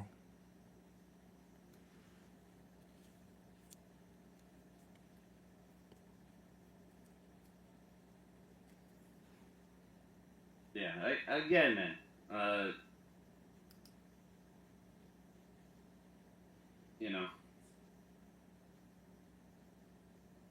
If your prophet come to USA, he will be arrested. He'd be arrested. Yeah, he will sentence for like at least 20 years in jail for child abuse. All right. Yeah, child abuse, child rape.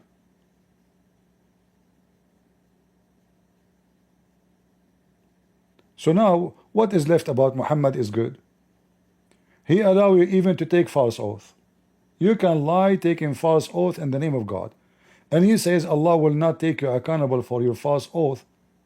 He will take you accountable only but what you meant. But that means we can lie. I mean something in my heart, and I say something in my mouth. So now I'm a good person because simply I lie to people, but in my heart I'm truthful. How that can work? How that is godly? So the more we know about Muhammad, the more we find out that this person was practicing evil and teaching evil. In the top of that, I don't know, what is your education, if you don't mind, Choppy?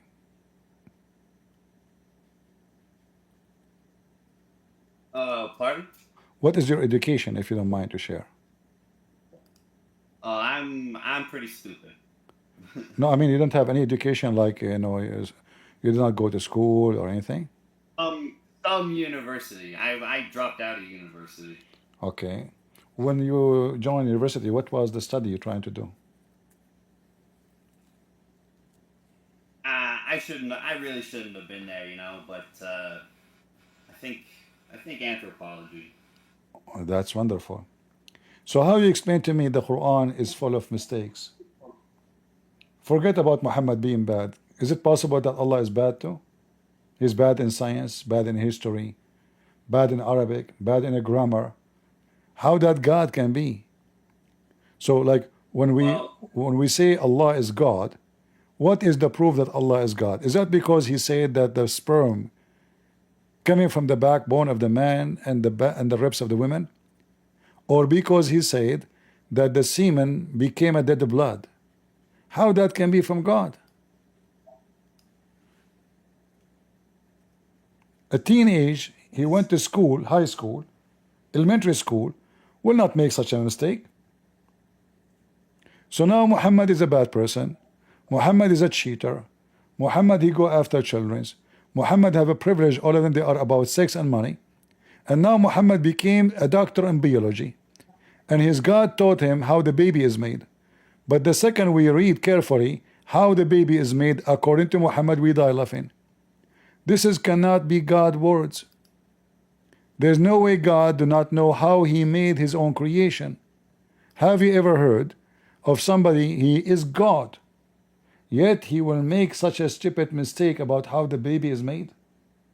Since when the semen became a dead blood, and the dead blood grow and become a little lump of a flesh, and then that lump of a flesh become a bones, and then we close the bones with the flesh.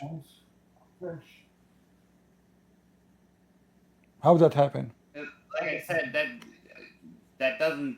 I don't see. If you want to believe that as like a scientific explanation of how humans are formed, it's fine. I would say that that's more the prophet trying to explain to the people around him the revelations that he got from Jibril. You know, it's not easy to do that. Ah, so I explain false explanation of how God made the baby. And that is revelation. Can't Allah make it right? And he explained it no problem. I mean, Muhammad here supposedly is not even explaining anything. This is what Allah said. Can't Allah says to us exactly what happened and that will be amazing?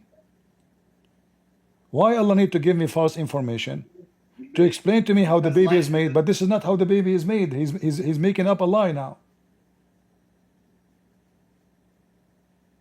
Well, you know, the prophet did say that if he ever said anything that was untrue, that he would die. So, and he did. So, you know. If he said anything that's true, he will die, correct? No, if he says something that's untrue, Uh-huh. that Allah would kill him, right?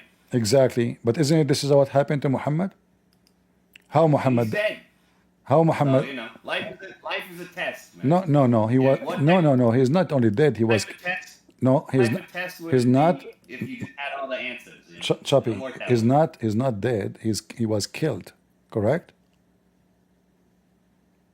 Well, yeah. All right. He was killed by poison. Correct. Yeah. And the He was hadith very- says. yeah.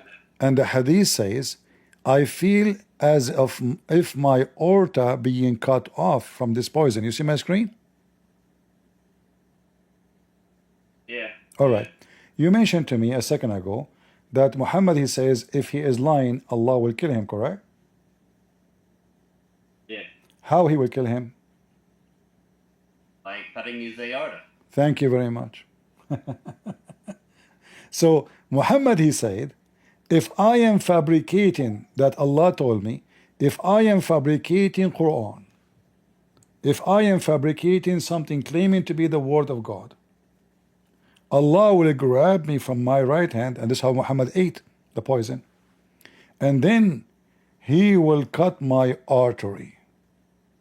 Yeah, exactly. Yeah. Okay, so Muhammad And is you a would false have no prophet. beliefs. So now, do you agree with me that Muhammad is a false prophet? No, because that proves that he is a prophet. Disapprove he's a prophet? He knew exactly. It proves that he's a prophet. Yeah. Guys, listen, Because he listen, knew exactly. listen. he No, knew no, no. exactly Listen, what listen, Allah my would friend. do. How that he is a prophet? He is saying, if I am not a prophet, I will die in such a way. You say to me, this is mean he's a prophet? Yeah. He is saying, if Well, I am a, he is saying, Allah told him supposedly, if I am a liar, if you are a liar, Muhammad, we will grab you from your right hand. Yeah, not that he's not a prophet though, but he's a liar. You know, or that if he ever says a lie about Allah or anything like that, I don't think it says that he's not a prophet. Ah, You know. no, it says, if he fabricate falsely concerning Allah. This is what Muhammad, what the Prophet is about. The Prophet speaking about Allah. This is what he do. Like, are we going to talk about Muhammad making falafel? He lie about that? No. It says it clearly, if he fabricate things about me, the God, I certainly will kill him in certain way. That mean Muhammad, he did not deliver a message, a true message of God. He was a fabricator, and Allah, he killed him, according to the story here, because he's a liar. And then you say to me, that means he's a prophet? Well, I mean, he had a prophecy, and the prophecy came true, and he's had plenty of prophecies that came Okay, true. listen, I like what you just said. So now, And he started the second biggest religion in the world. no, And, Islam is not even the number 10th religion in the world, because there's a billion sect of Muslims, and according to Muhammad, Islam is the smallest. I can show you that from his hadith. All right. Okay. All right. So listen Fair enough. carefully. Fair enough. But Fair enough. focus with Fair me. enough. Focus with me. So now, if Muhammad he But then, fabricated, how that brother, you just said one of his prophecies about what Muslims would do, blah blah blah. It's all true. Everything he said is true, man. Which one? Which one? You just said that Muslims would break up and there'd be a bunch of sects, and then there'd only be a few real No, Muslims. no, even this one is false. I will tell you why. Because Muhammad, he claimed that the Muslim will be 73 sect. But there's thousands of sects. According to Muhammad, there's 71 Jewish sect, 72 Christian sect, and 73 Muslim sect. None of this is true. Neither the Jews, neither the Christians, neither the Muslims. And as you see, Well, maybe. not maybe, no, I can count for you right now. Even the Sunni alone, they have hundreds of sects. The Sunni alone. The Shia, they have hundreds of sects. I mean, you name it. There's sect. Actually, me myself, I never heard of before. I spent all my life studying this garbage cult, and until now, there's sects I never heard of them. Until now, this is how too many. So when Muhammad he said there will be 72 Christian sect, and 71 Jewish sect, and 73 Muslim sect, and this is turned to be false, that means Muhammad is a false prophet again. So when I mentioned to you this, just to show you that Muslim, when they speak about he established a religion, Shaitan, his religion is the biggest religion in the world. Because there is more people they follow Shaitan than any prophet or God you can imagine. Because those who follow Shaitan, they are from every religion. Many, they wear a cross, but they are satanic. Many, Yeah, I mean, they are that's the thing, bro. they are Muslims. Yeah. Listen, you give yourself a name, a title of a religion, but in reality you are satanic. So for me, I believe strongly that every Muslim is satanic until he proved the opposite. Yeah, every Muslim is satanic. You see, look what happened to you. I showed you Muhammad going after his own son wife. You try to take it easy. That means Satan is in control of your mind, because that should make you upset about following a man who is going after his married women. I don't know for a fact. Well, What do you mean? yeah, I don't know. Well, maybe I don't know what to tell you, man. It doesn't make me mad. It's not something that. So if Muhammad, happy. I'm not trying to insult you. I don't know if you are married or not, but this is not the purpose. I'm not insulting. If Muhammad come to your house, I'm not married. all right. Let us say you are married, and Muhammad come to your house and he wanted to sleep with your wife. How that will make you mad? And your wife you came home, and your wife, she says to you, the prophet, he was here and he flirted with me and he want me. Is that going to make you mad, or you will say, oh, okay, now you have two men? That would never happen, though. Why? So Why? Why? It's hard to say. If another man did that, it would make me mad. Of course, yeah. Oh, so if Muhammad he wanted your wife, you have no problem. Well, again, that would never happen. No, I'm saying, don't assume it will never happen, because if Muhammad is a prophet and you are going to heaven, supposed to you and your wife, it's going to happen.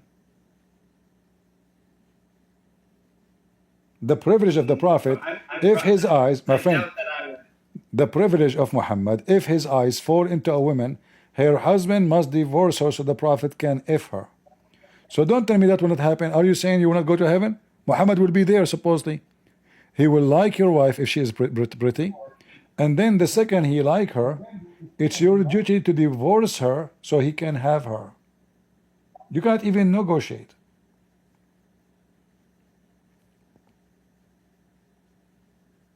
Well, again, I didn't.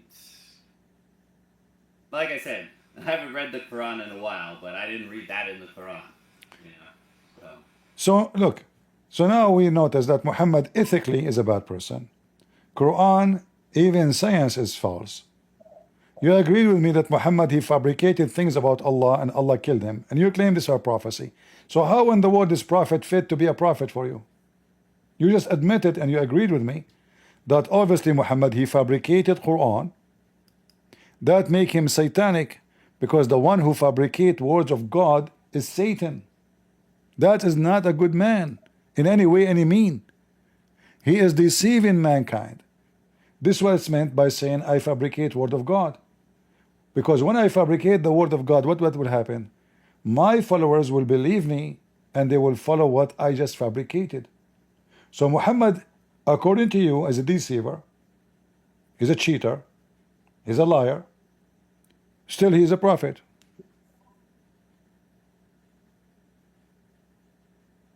I mean, assuming, yeah, sure. We'll just say, yeah, sure.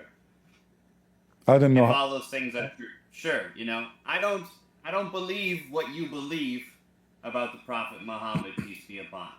You know, I don't believe what you believe. Noticed. But Noticed. But even if all of that is true, I would still say, sure, he could still be a prophet, Okay. the final prophet. This is not my And, belief. This is not my belief. I just showed you what your prophet did from your books. But again, like you said, you know, it's hard to say because if there's so many sects and blah blah blah, who knows which, you know, you have to search your heart for the things that truly came from the Prophet Muhammad, which things were added in. My by friend, whoever, I feel sorry for you because you do not know in Islam everything is destiny. So what search your heart? The sect you go to is destiny, is not your choice. Anything you choose in life according to Islam is destiny. You have to believe in al-qadar as a Muslim. So you don't, so what do you mean you search? You don't search. Allah, He made destiny for you to be what you are. So when you go to heaven, that's because of destiny, not because you are searching and studying and being good or even being bad. It is just a pure destiny. This is why Islam is so stupid, because where is justice here? So I am born. No, I'm born with destiny to be a Muslim, correct? well, I mean, I was, but maybe you weren't. I guess you weren't. No, no, no, no, I no, mean, no, no. Just to show you, no, you are, inshallah, you'll see the truth one day. don't say inshallah, my friend. Inshallah, Allah is a shaitan. You are asking shaitan to help me to see the truth. Look what you just did. You agreed. Allah means the only God, man. It doesn't mean the same. Listen. If I go right now and rape a woman, is that destiny, or it's my decision? It was your decision, but it's also destiny. How that can be? Because everything that ever comes to pass was destined to happen. But Thank you. you had free will, and it could have happened differently False. if you had made a different choice. False. You know, False. And I can show you that this is absolutely false. This is your prophet saying, okay, it's written, but Allah can always change it. it still is destiny. It still is destiny. It's not you who changed it. It's Allah, right? Okay. So that's not your choice. So don't fool yourself. Muslims don't believe in free will. Here you see, Muhammad, he said, verily Allah has fixed the very portion of adultery which a man will indulge in which he of necessity must commit, and he count the adultery he will do. It is a destiny, is not a choice you do. So the exact amount of adultery you do is written for you and you will do it. If a child, Fair enough, man. What's wrong with that? so how I will be punished for not believing in Allah if Allah, He made destiny for me to be Christian? Yeah, but the thing is, in a way, you believe in one God, right? Who cares? Let us say I believe in a mosquito. If Allah is the one who made me If be, you believe in a mosquito, listen. then yeah. If then yeah. no, But listen, I no, thought you no, were a no. Christian. This is not. No. You I see, thought you was a Christian prince, dog. What's about this now? I well, believe in a mosquito. you are following a mosquito. His name is Muhammad, and you have no problem with it. Yes, man. yes. He sucked blood. He sucked the blood of the Muslims. He take their money. Okay, can you see Muhammad without paying him? We're jumping around too much, man. No. Because we mentioned the mosquitoes. What mosquitoes? What is a mosquito?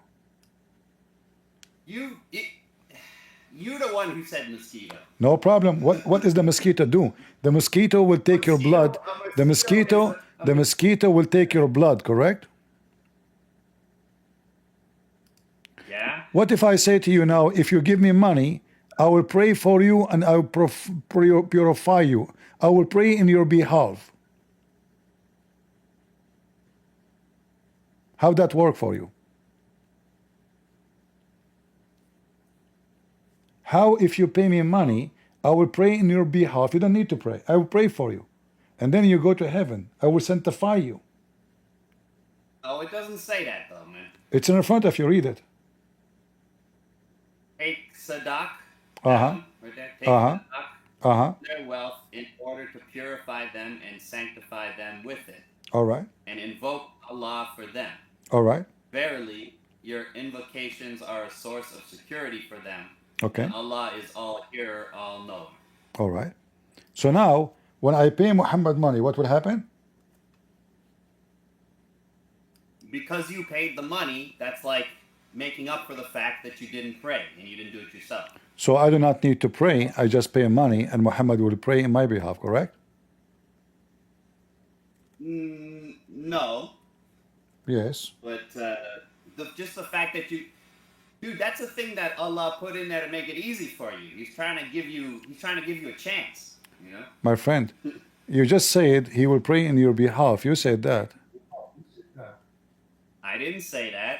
No, It you says did. there. Uh-huh. It's just you give the money to the Muslims. I guess this is like you said, alms or whatever. Uh-huh. And because they give money, Uh-huh. a lot of Islam is to make things easier. You know. So Okay. So now, Allah's if trying to give them a chance, man. That's all. We're the so, people. We what only get what is one the good connection? deed What is the from what is the connection between I receive money and I sanctify you?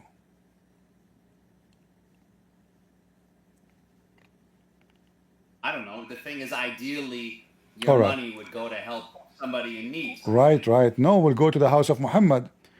If I want to meet with Muhammad, should I pay him money first, or it's for free?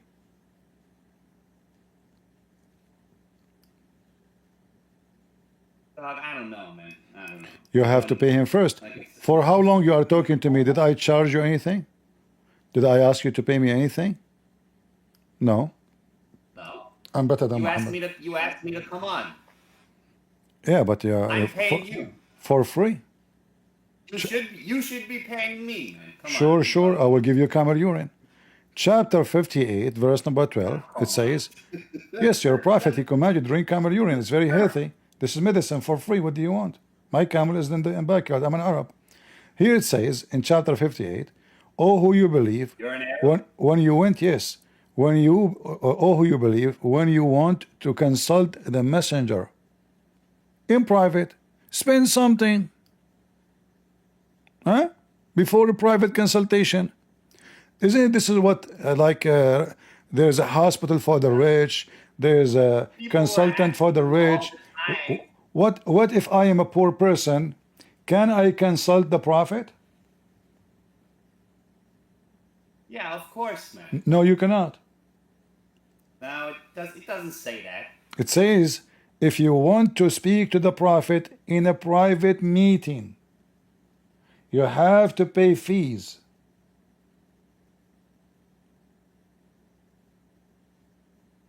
It says, like I said, I don't know it in Arabic, so you know it better than me. It's whatever. I mean, My friend, you can't convince who me. who need the excuse of Arabic? Am I showing you the English translation?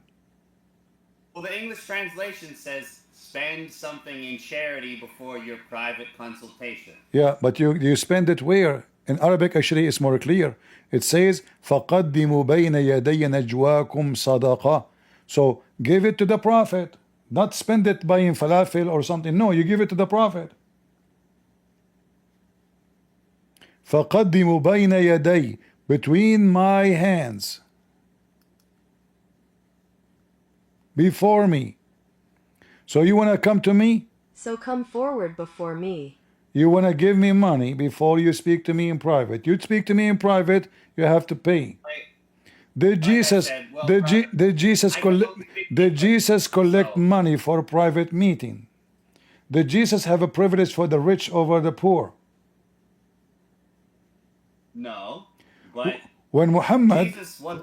when Muhammad, a blind man, he came to him. What Muhammad he did? Do you know? A Yeah, I poor, know that story. He didn't. He ignored him or something, and then but then he felt mad exactly. about it later. So Muhammad, why he ignored him, the story is explained by the Muslim scholars, even the cousin of Muhammad, that the Brother, rich I don't.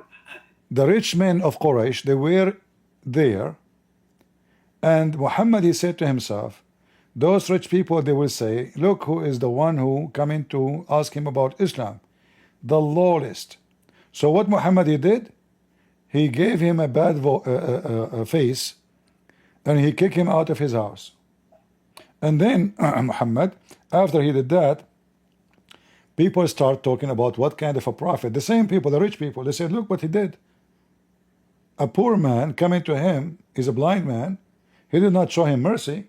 He was rude. He was arrogant. And he was welcoming us only because we are the rich. So now Muhammad, he want to fix it. So he made those verses claiming Allah told him, why you do that? Why you gave a face to the blind man? Now let us compare. When the blind man came to Jesus, did Jesus give him a bad face? No. He made him see. Not only he spoke to him, he gave him eyes. Muhammad could not even give him the answer for his question. The man is not being bad. He is being a Muslim now. He's asking a question about Islam. What you will lose, Muhammad, if you answer the man, the blind man, in the front of those rich? No. He have no time for those poor. He have time for the rich ones. And this is what the interpretation is saying. And here you see again how Muhammad is so much into money, and he is not into God. But didn't you say Allah corrected him in that instance? He made this verse because people, they start laughing at him. He want to fix it, it's too late. So he claimed that Allah told him, why you are giving face to the blind man?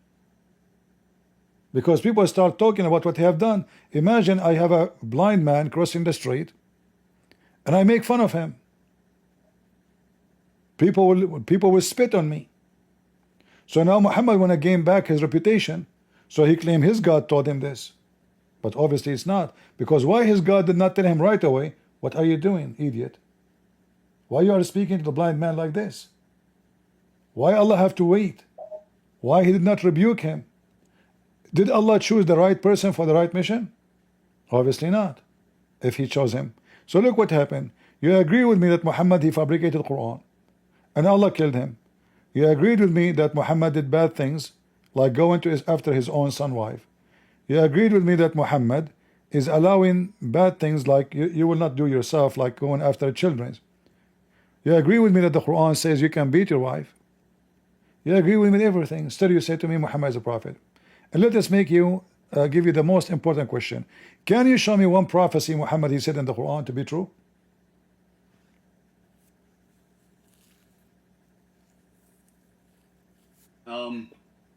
Yeah, that Allah would protect basically the Christians until the last day. Where The is Christians would be raised above all others until the last day. that is a prophecy of Muhammad, or this prophecy is of Jesus? It's in the Quran. Yeah, but Muhammad is copying from the Quran. Okay, you see, just to show you how Muhammad he copy everything, is a thief. In the Quran is describing heaven. Correct? Well, I don't know, man. I realize that Allah and the love that Allah, the love of Allah is something that's like nothing else. Yeah, you can love. So You can love something you do not know. It's just a delusion. It's like a person, he is in love of something is not there, and always he can tell himself, I love this person no matter what, but he never spoke to you, he never come to you. You claim that Allah, he spoke to you from the sky, but Allah never spoke to Muhammad. Why he will speak to you but not Muhammad? That is very weird. hey, the Lord works in mysterious ways, right? Not in Islam. You are trying to copy from our books, my friend. It doesn't work.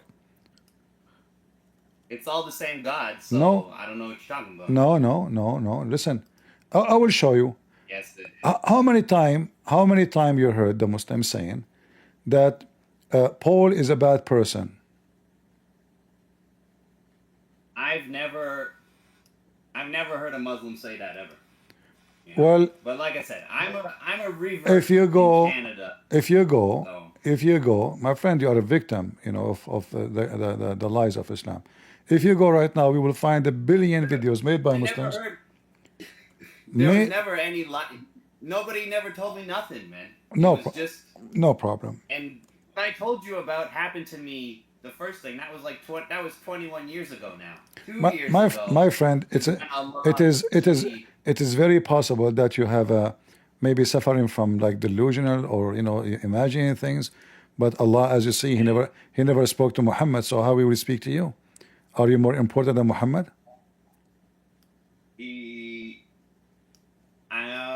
I mean, I don't think so. All right. But So every Muslim speak bad about Paul, and I can play for you tons of videos. And look here. but just can I just say sorry? Yeah. I don't think you know, when I felt that the sky told me to join, you know, to come to Islam. You know, that was about 20 years ago. But about 2 years ago, something much more significant happened than that. And I've had my brain looked at extensively, and all the doctors say I'm 110%, man. I'm the healthiest man in the world. Even when I felt like I was dying, they were What's like, wrong "No, with this? you're very healthy." But So you look at your brain. So are you saying to me? You were struggling with your brain?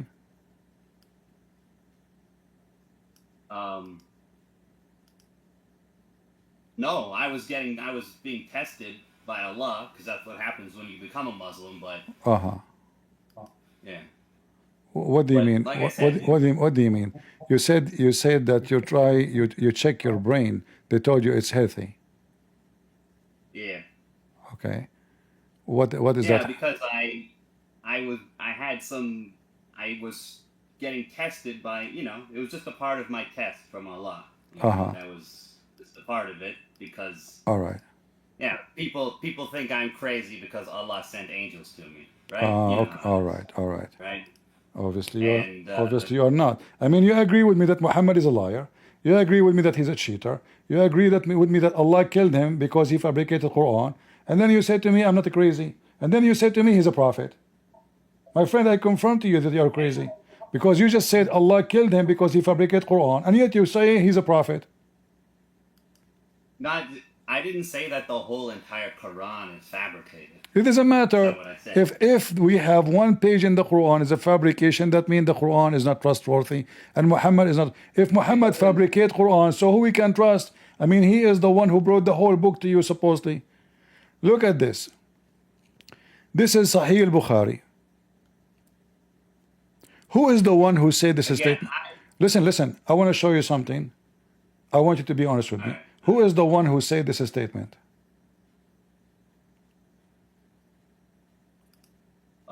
Apparently the Prophet, according to Sahih Bukhari, narrated by Abu Huraira. All right. Yeah. Do you believe in that? Let's see. You want me to read? Is that the whole thing there? Go Prophet, ahead. peace be upon him. Yeah, go ahead. Read it. Allah said, I have prepared for my righteous slaves as no eye has ever seen, nor an ear has ever heard, nor a human heart can ever think of. Have you ever heard this one before? Yeah. Where?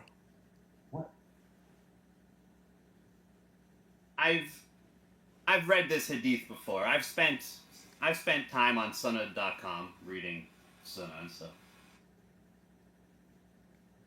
You spent time before? Yeah, like I've read a hadith, you know what I mean? I've spent time reading hadith, you know. So Okay. I've heard this before, yeah. But like I was saying before, I like the Muslim idea of paradise, you know. I don't want, like, to me, the Muslim idea of paradise seems better than being in a choir worshiping Allah forever in a choir, you know. That kind of what the Christian paradise is. So All right. in a choir where you don't even have a body or nothing. You know what I mean? So, Uh-huh. but like I Okay. said, I understand that the love of Allah is like nothing else, All and right. I felt it, so I can understand how if paradise could just be paradise. When the Prophet said that paradise could just be experiencing the love of Allah forever All right. until the end, forever. Can you read for That's me? what paradise. Can you read for me what it says here in the Bible?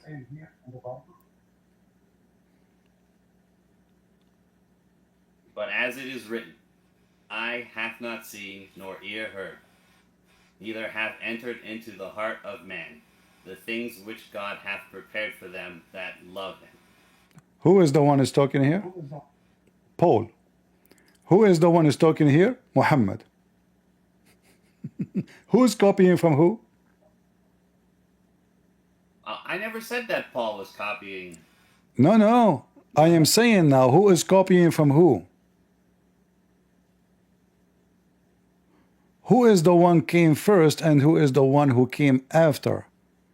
Is Paul copying Muhammad or Muhammad is a false prophet copying Paul?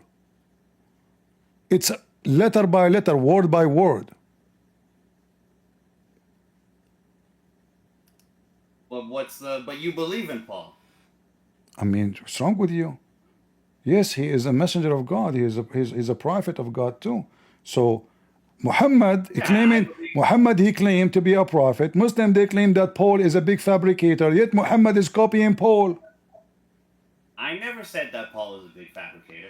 The Muslims, you are not a Muslim. You are a person struggling with your brain, my friend. I can confirm that. You are just a confused person. I feel sorry for you. But look carefully. That's not what How that's not what Muhammad, the doctors told me. how Muhammad, he is not even, if this is not Jesus talking, and if Paul is not a messenger of God, why Muhammad copying word by word what Paul said? Well, Paul was a messenger of God. Not according to the Muslims. Did it say that in the Quran? In the Quran, it mentioned that the three messengers sent by Allah, in the Islamic interpretation, they claim that was John and Peter and Paul. But 99% of the Muslims, they consider Paul the enemy of Allah. Yet we go and read, we find Muhammad is copying. Do you remember the Muslim, they say nobody can make Quran like the Quran of Allah? It turned to be Allah is copying Paul.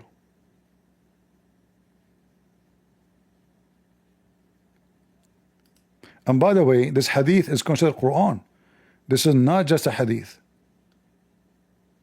It's Sahih. No, No. This is not just Sahih.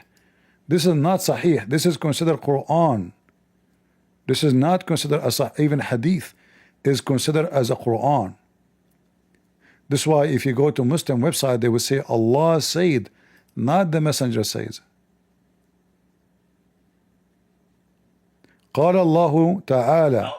Allah he said. Allah he said. Can you read it? Can you read it? It says Allah said. No, read with me. This is not Muhammad saying. This is Allah said. Allah. This hadith is considered as Quran, yet it's not in the Quran.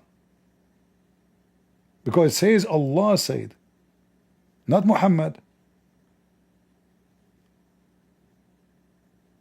Muhammad said, Allah said. What Allah said? That He prepared in heaven, no eye has seen or heard. But you're Exactly. saying Muhammad said, Allah said this. Yes. And you're saying that Paul said the same thing. So I don't understand what the issue is. That means your God and your Muhammad is a fabricator copying from Paul. No, it just means that they both have the same God. No, we don't. Well, you have your beliefs and I have mine, right? My friend, it's you who agree that Allah, He killed Muhammad because he is fabricating Quran. It is you who agreed that Muhammad is obviously a bad person. You agreed that the Quran, yes, you agreed. I said to you, if a man, he go to the house of somebody, is he bad or good? You said, I guess bad. Is it bad? mean, If a man he go after children, or he teach his followers to go after children, is that bad or good? If a man teach you to beat your wife, is that mean he's bad or good? And then this man, he copy people who, Muslim, they claim that they are the worst, who deceive the Christians, Paul. And he copy his statement word by word saying Allah said.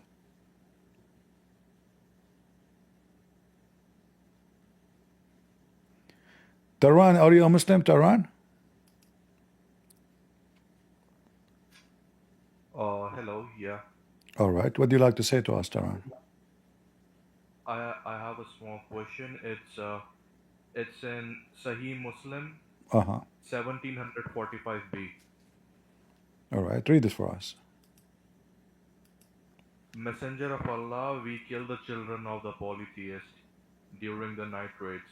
He said, they are from them. All right. What is the question? It's Hadith, Sahih Muslim 17. I know. You 1745b. told me already, but I'm saying what the question.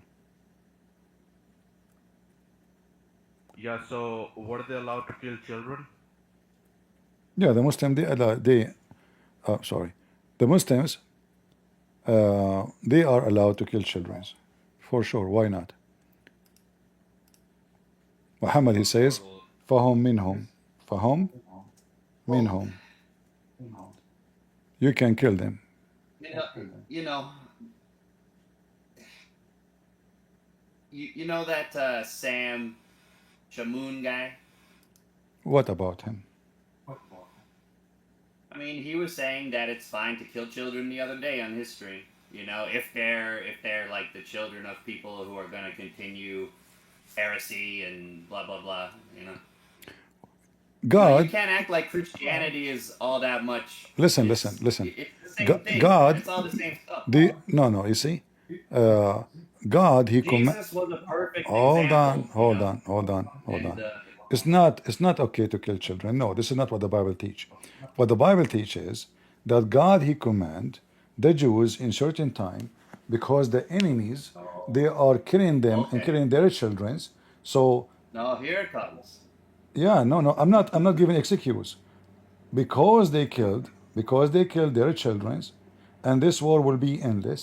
So go and finish them all, otherwise you will have war with them forever. The Jews did not listen. They did not even obey God and take the command. And this is the war they were stopped.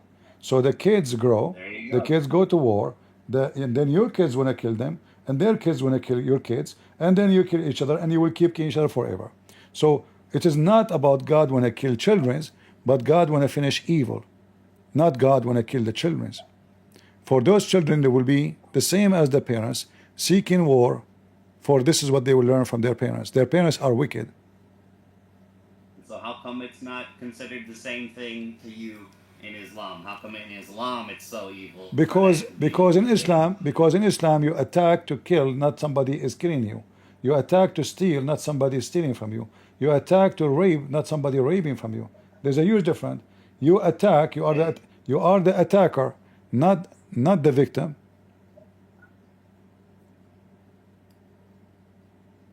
Not the victim.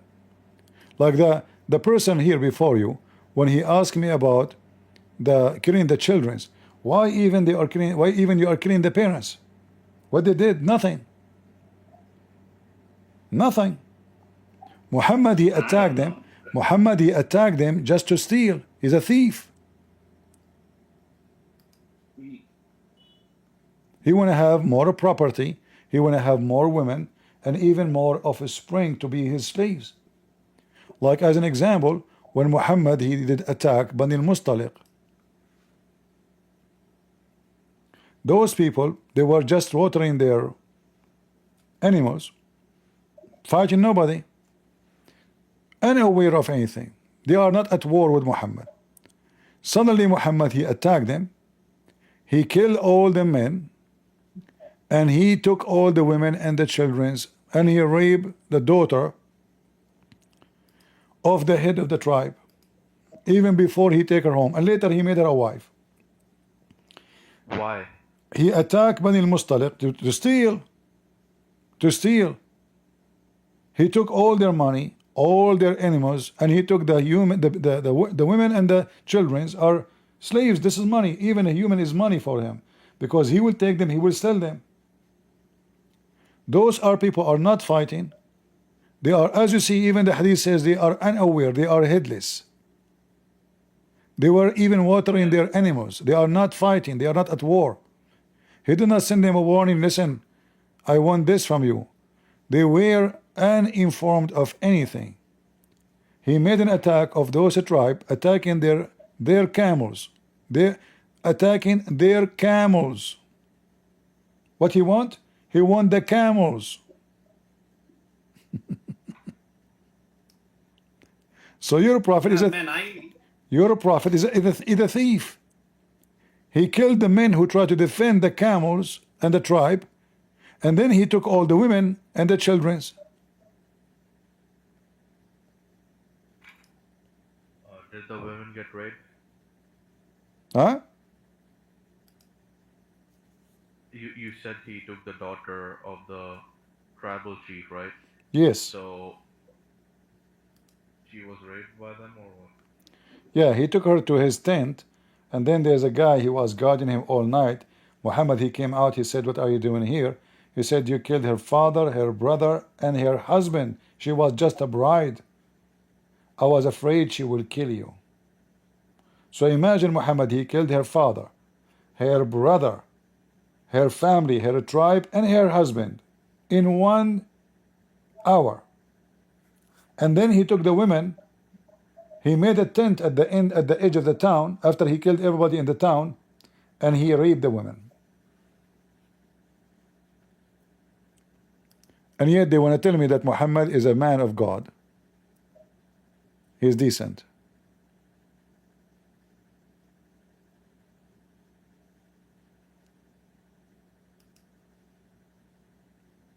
A rapist, a criminal, a thief, a child molester, a liar, a fabricator. What is left? Give me one thing this guy bad he did not do, I mean, any bad thing. Even homosexuality, he is involved in it. But like you said, there's a million sects. So how do you know that, you know? I'm talking about the Why do you Quran. believe? I'm talking about what Muhammad said and what the Quran said, not what sect. This is what Muhammad It's not said. Quran. This is what Muhammad did. This is what the Muslims say. This is the authentic. Do you see? This is al-Bukhari. No. What do you mean no? Like you said, this is what the Muslims say Muhammad did. You know? So the Muslims are a bunch of liars too, not only Muhammad. So where we can find the true story of Muhammad according to you?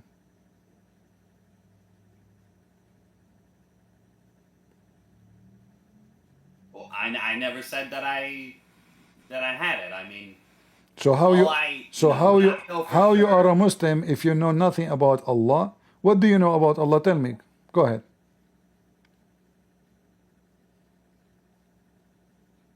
Allah is, you know, the creator of the universe. This is not true. The Quran says no. The Quran says that there is many creators and Allah is the best of the creators. So you are following false teaching. He is not the creators. Because if I say I am the best of the creators, that means I am not the only creator. And isn't the Quran says that even Jesus he created from the mud the bird? Look what the Quran is saying, using a very funny language in Arabic, exposing the God of Islam to be false. So blessed be Allah, the best of the creators. How many creators there is?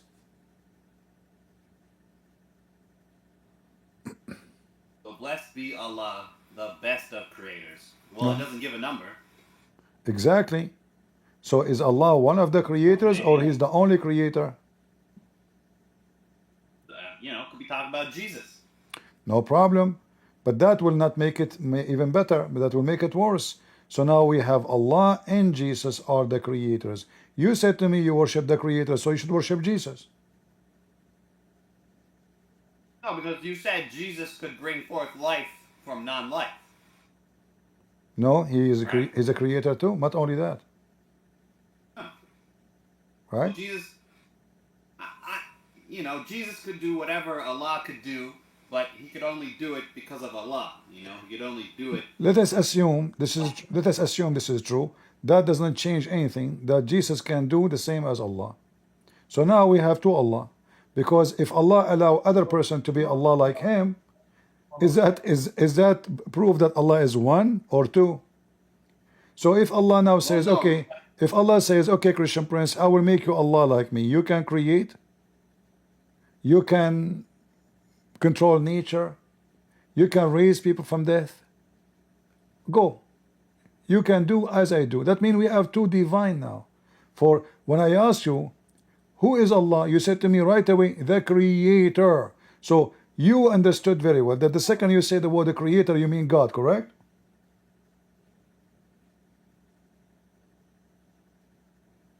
The creator of everything. Allah is also the creator of Jesus. Well, this is an assumption you are making up, but there is no proof of it. I just showed you from the Quran. If Allah is the creator, he should know how the baby is made. What kind of a creator he do not know how the baby is made?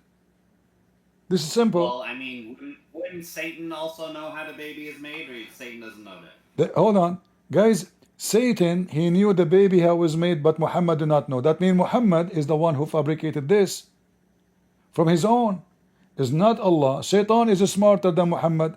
He will make a verse speaking how the baby is made way better than Muhammad. So obviously this is not from God.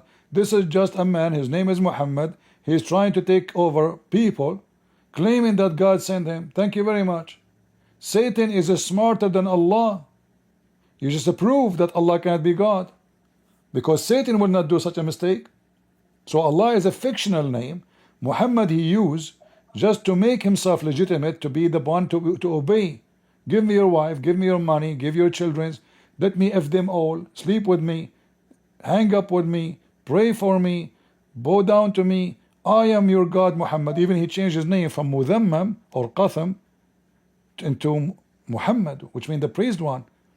The Muslims are mushrikeen. They associate the name of a man with the name of God, and not only that, they changed the name of a man, made him God, Muhammad. Muhammad means the praised one. So who is Allah?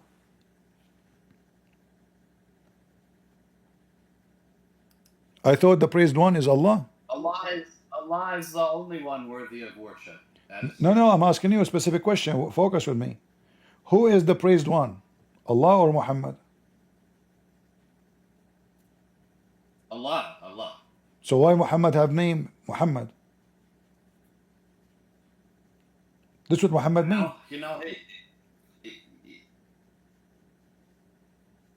Hey, I don't know. It's true. When I don't know what to tell you. I became a Muslim, and I had my experiences without ever. My friend, you are a poor man. You keep trying to convince yourself that you are feeling better because now you became a Muslim. But do you know why you feel better? Because you know nothing. The second you start knowing, you go in denial. This is what I notice about you. In order to feel better, you go in denial. It's like somebody who don't want to face reality. So he go in denial in order not to see the reality around him. Denial about what? About the fact you agreed with me that Muhammad he fabricated Quran. So what do? You say still he's a prophet.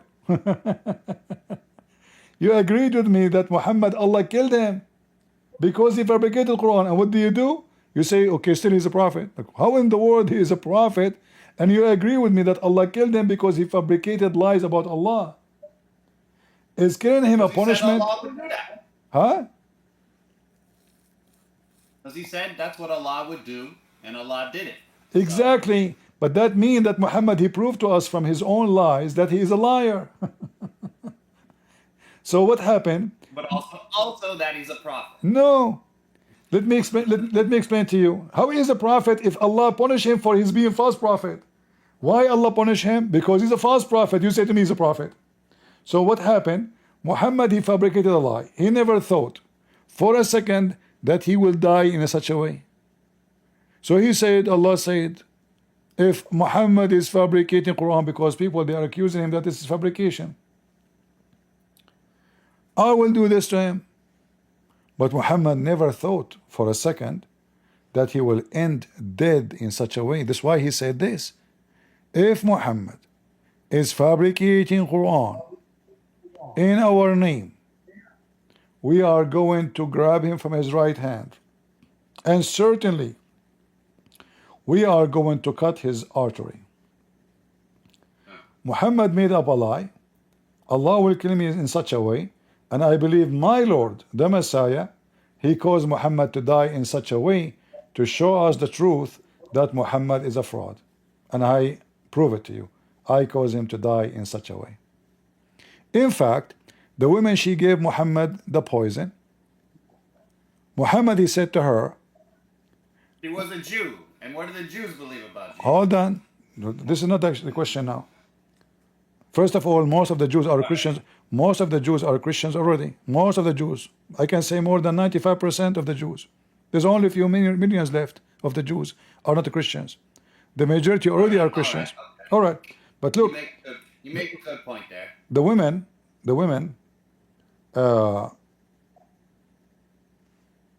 when Muhammad, the woman, she gave him the poison, he asked Muhammad,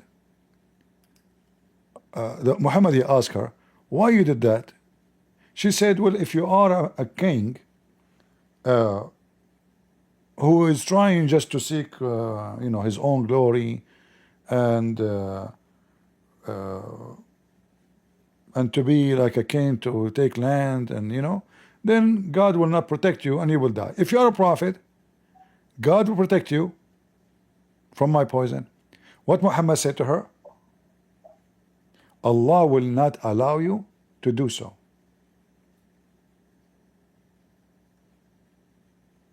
Allah will not allow you to do so. What does that mean? If Muhammad, he died by the poison, that means her guess proving to be true. If he is a false prophet, then Allah will not protect him. If he's a true, he's just a king trying to get more money and more women, he will die. Muhammad, he confirmed that that will not happen. Allah will not allow it, which means she will be proven to be wrong. Knowingly? Huh? He ate the poison knowingly? Is that what you're saying? No. Listen carefully. After this conversation, after he ate the poison. Oh, okay. So after he ate the guy next to him, he died right away because he ate more poison, like the piece he ate of the meat. The woman, she asked, which part of the meat Muhammad he liked to eat? They said to her, the shoulder. So she put the meat, the poison, most of it in the shoulder. His friend, companion next to him, he grabbed the shoulder. So he ate right away the most portion of the poison. He died immediately. And then when Muhammad saw that, Muhammad and the rest, they stopped eating, and then they made a cube in the what they call it, like when you make a hole in the neck to suck blood. So they make a hole in his neck to suck the blood to take the poison out. And there's a story about it, how one of the Muslim, he drank the blood of Muhammad. So now they try to save him, and it worked. Did not die right away, but later he died. But the important that the woman, she was proving that Muhammad is a false prophet, because she made it clear, if you are a false prophet, you will be killed by this poison. If you are not a false prophet, Allah will protect you from this poison. Muhammad, he confirmed what she said. He said yes, but Allah will not allow it. So when Muhammad died because of this poison, again he confirmed that he is a false prophet, because this was the whole point of this experiment the woman, she did. She want to kill Muhammad. She hate him. He killed a lot of Jews. He killed her tribe. He raped their women. So she have a billion reason to plot to kill him. But the important is, Muhammad, he claimed that Allah will not allow the women to accomplish her mission. But the women, she was successful, which means Muhammad again is a false prophet.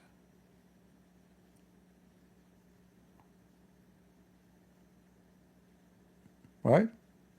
And you agreed with me that obviously Muhammad is lying about Allah Quran, so Allah decided to kill him. And I appreciate your honesty when you said that. So Muhammad was killed because he's a liar and he's a fabricator. And the women, when she decided to do that to Muhammad, she proved her point that again Muhammad is a false prophet. So mission accomplished. Muhammad is a false man. Well, Allah could have just let that happen because, you know, not everybody can be a Muslim. You know, things have to happen that they have to happen the way they have to happen, and not everybody can be a Muslim, and some people just have to believe that Islam is not the truth. So Allah, you are saying to me, Allah, he said, if Muhammad is a liar, I'm going to kill him. And then Allah, he wanted to prove to us that Muhammad is a liar, so we don't believe in Islam. Amen. Amen. On the day of judgment, you know, Allah will let us know what was wrong, you know. What do you mean Allah will? You just told me that Allah is the one who made this story. He caused Muhammad to die, so we will not believe in Muhammad. So again, you are confirmed to us that Allah is Shaitan, because Allah, he made Muhammad die in such a way, and he promised if Muhammad is a liar, he will kill him in such a way. So Allah, he killed Muhammad in such a way, so the Christians and the Jews and the rest, they will not convert to Islam because now they have evidence that Muhammad is a liar. So what you are saying to me that Allah himself is a liar too. No, how did Allah lie? You just told me Allah, he made it happen this way. So he said, if Muhammad is lying, I will cause him to die in such a way. Oh, so well, did Muhammad fabricate Quran or not? Allah, or he, at some point, he said something about Allah that wasn't true. Okay, that means Muhammad fabricated Quran. So, but you said to me, Allah, he made it happen this way. So, which means he caused Muhammad to fabricate Quran, correct? Yeah. All right. So Allah made Muhammad, he forced Muhammad to fabricate Quran, so Allah can kill Muhammad. So Muhammad is a victim of Allah and his lies, because Allah is the one who put the lies of Muhammad in the mouth of Muhammad. And then the liar Allah, he punished Muhammad for the lies he gave him, which is unjust. For Allah, the one who made him lie. And now Allah is punishing Muhammad for the lies that Allah he made and he gave him to Muhammad, accusing him of lying when the fact it was not his fault, it was the liar Allah. And now Allah, why he did that? The most important according to you, Allah, he did that all so people will not believe in Muhammad. How hilarious. Yeah, I know it's you did a really good job explaining it. You know, I couldn't have done it. I'm not as smart as you, man. But yeah. All right. I was gonna say something and I forgot what it was because you were explaining so well. Well, my friend, I don't know. For me, I feel sorry for you that you still think you are a Muslim. You are trapped in such a cult. This is nothing but satanic, delusional religion. Have nothing truth in it. And I will pray for you, my friend, to see the truth, because I don't want to be rude to you, but I think your brain is not in the right place. You are not stable. There's no way, after all what you said to me, you still agree that you are a Muslim. Well, I believe in Allah and I believe Muhammad is a prophet. So how can I not be a Muslim? I mean, you just told me Muhammad is a liar. Allah, he forced Muhammad to lie. That means both of them, they are unethical, they are bad. Still, you will say you believe in the bad. You believe that Allah, the bad, is your God. You believe that Muhammad the It's liar is your Allah. prophet. I never said that Allah forced him to lie. The No, you Prophet. no, you did. You did. You said Allah made him. No, Allah made it happen this way. Allah made Muhammad. I asked you, are you saying that Muhammad you been don't forced by understand. Allah to lie? You said yes.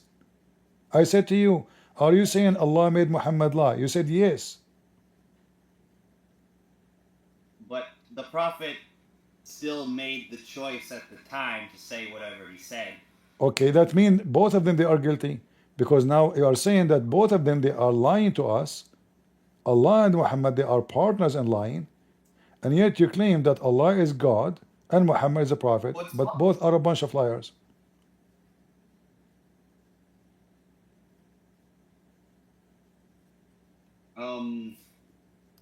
I don't know. Sorry, man. Like you said, my brain really doesn't. Okay. I I And have when they look at my brain, I have when a they feel. look at my brain, Listen, it's Choppy, totally fine. Choppy. So, I think you are a good person. I think you have a good heart, but I think you have a problem in the way you think. I'm not against you. I'm trying to help you. None of those people no, here is against you. We are trying to help you, my friend. But you need to think carefully. I don't. How in the world I'm going to follow someone you just admit that he is a liar? Why I want to follow him?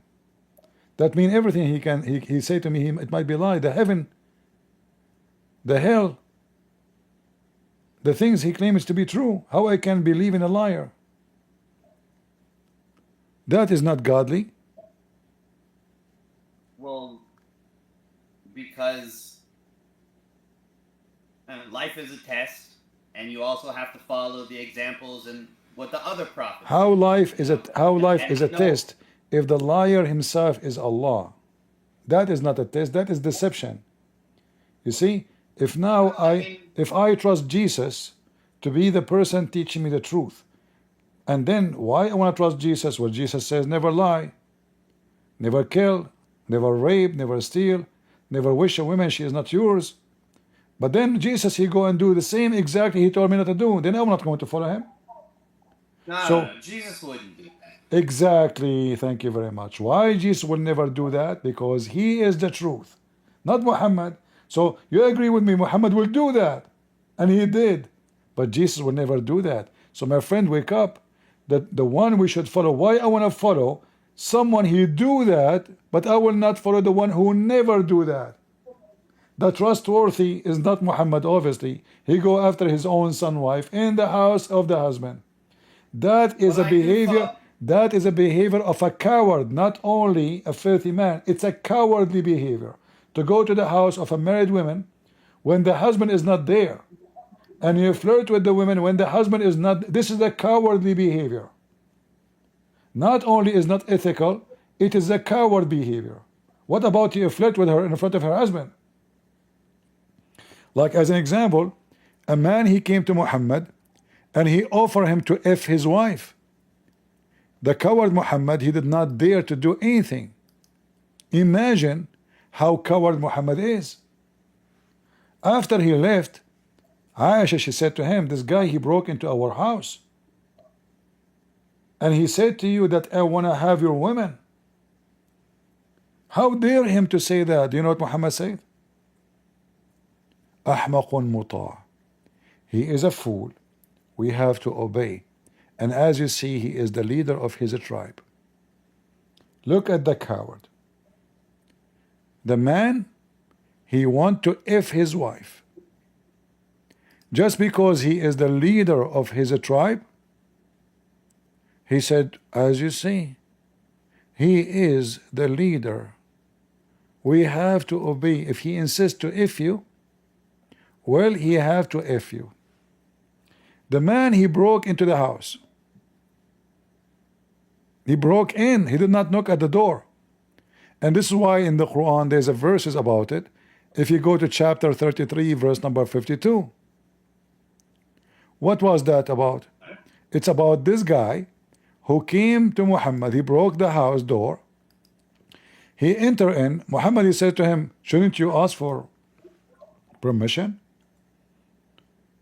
The man, he says, I am the last one to ask for permission. Look how savage he is. Did Muhammad say to him, what? What do you mean, you coward? 33, Huh? 33:52. Yeah. And this is here Tafsir al-Qurtubi in front of you. Actually, you know what? Let me get it for you in English. Maybe that will. Maybe I can. Well, I have it right here in the clear Quran. My friend, clear Quran, this though. clear Quran is a fabricated translation. There's nothing called the clear Quran. The Quran never was clear to be called the clear Quran anyway. I mean, it's not a clear in Arabic. It's going to be clear in Yeah. English. That will be funny. Clear Quran. Well, you know, people have different beliefs, right? And Stop saying that, my friend. Stop saying that. What does have to do with our but topic? you just said there's a million sects, so how can people not This, have different we are not beliefs talking about about none of sect. We are talking about your prophet, not sect. But people have different beliefs about No. which stories about the No, prophet I are am true. not talking about people they believe. I'm talking about Muhammad, behavior of Muhammad, belief of Muhammad, not the people believe. You keep mixing things up. I am not judging Muhammad by someone, his name is Abdul. I'm judging Muhammad by Muhammad. All right? This is Tafsir al-Qurtubi. Read with me. The man, he came to Muhammad. He entered the house without permission. He just broke in. It says here that the person, his name is Ayna bin Husn al-Fazari. He's from the tribe of Fazara, and he is their leader. He entered into the house of Muhammad, and Aisha, she was with him, without permission. Without permission. Then Uyayna ibn Hisn al-Fazari entered upon the messenger of God, may God bless him and grant him peace, while Aisha was with him. He entered without permission.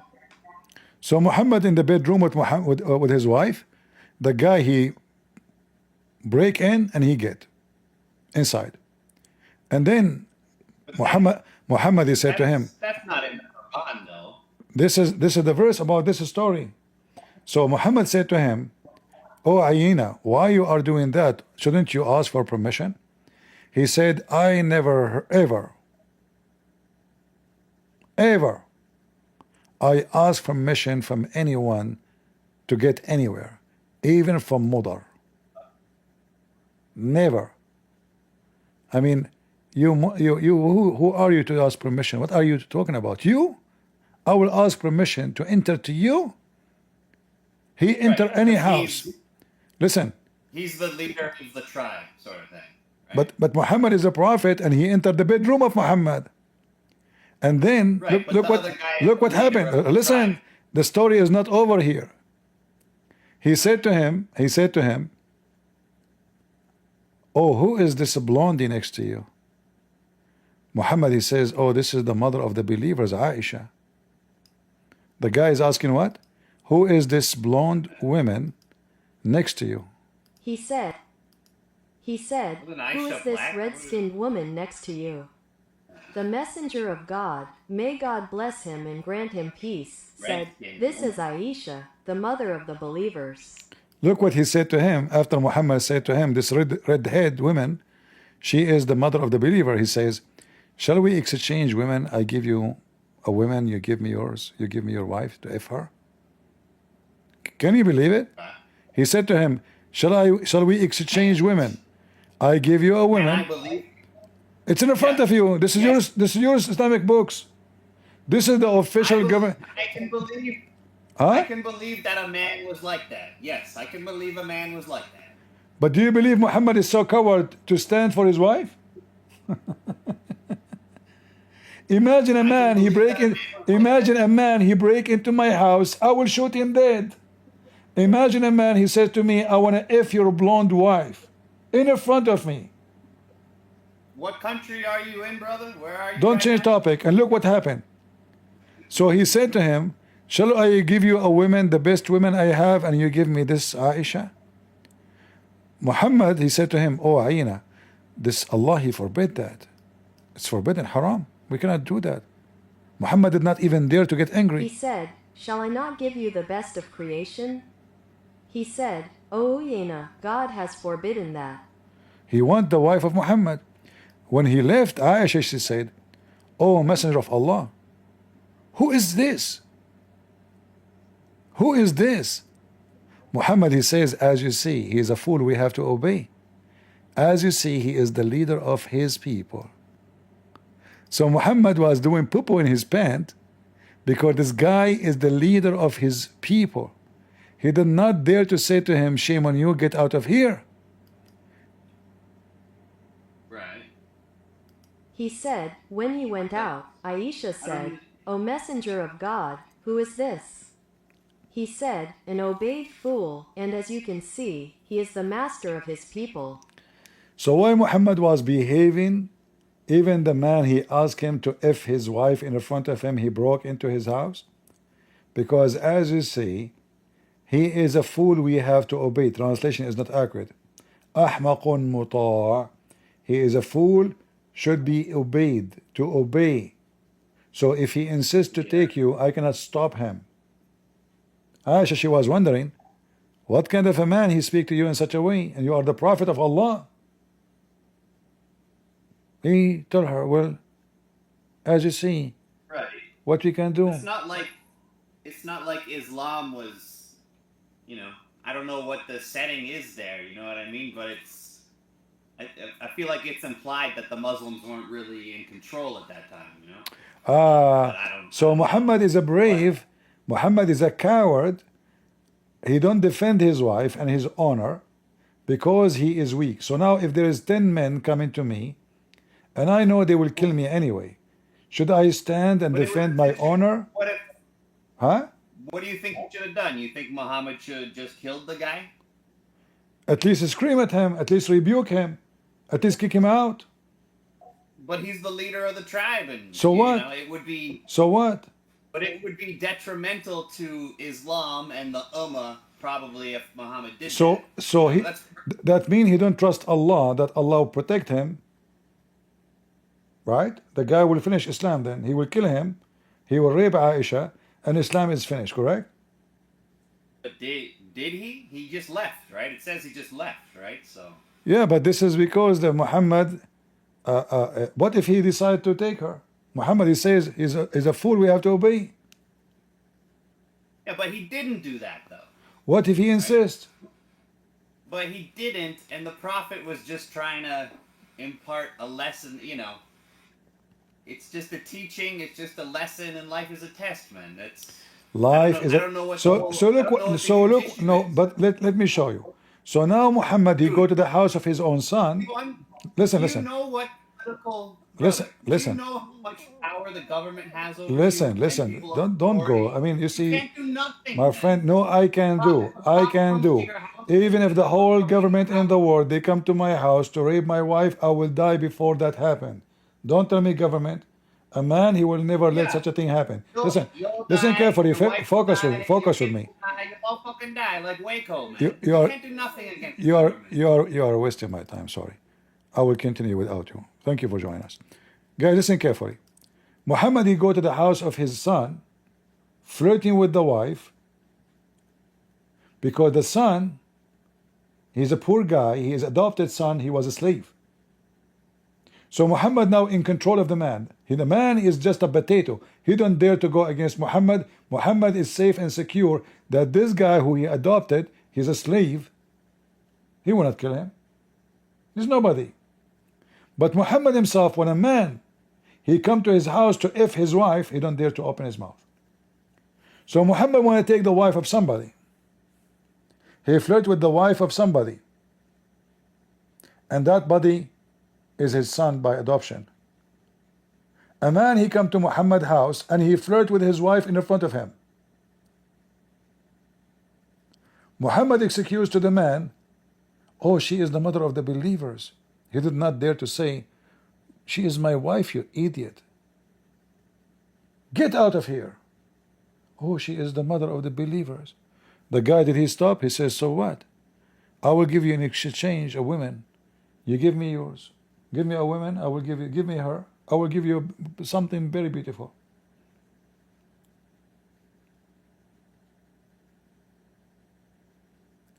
Aisha, she could not believe the conversation happening in front of her.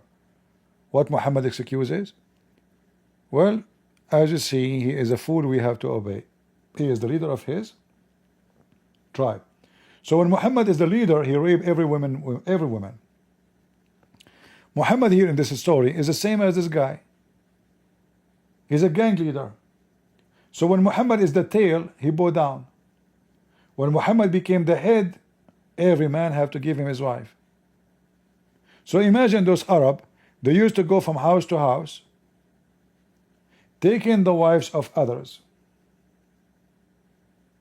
And now this guy is coming to Muhammad and supposedly now he is a prophet. So he treat him differently. He treat him way more with respect. And because he respect him so much, he did not grab the women and F her right away. He said, what about you give me this your wife? I will F her and I will give you a woman, beautiful woman, in exchange.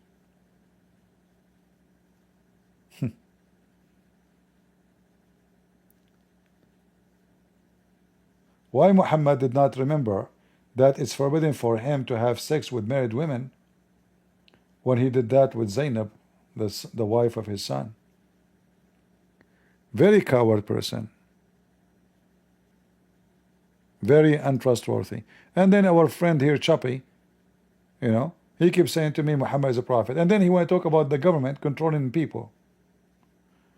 Well, Trump, he want to sleep with your wife? What does have to do with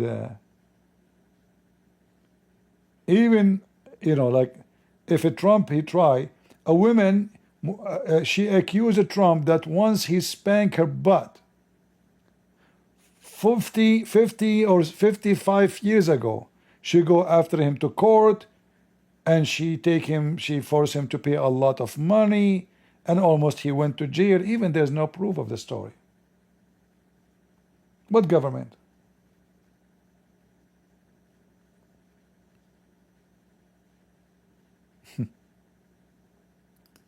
Poor guy, Choppy. I feel sorry for you.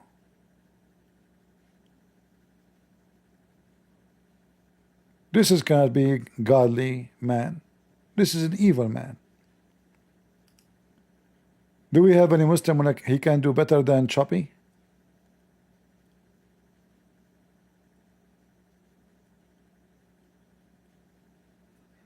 How are you doing, Abdullah? Are you there? Do you want to join us?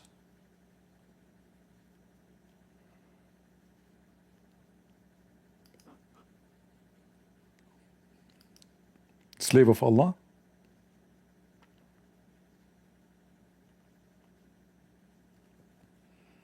In fact, the word abd is the N word. It's the N word. Do you know that? Muslims, they call themselves the N word just to satisfy Allah. Allah will not be happy unless you are the N word.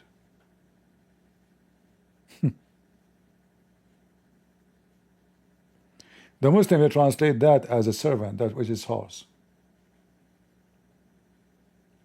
Abd is the N word.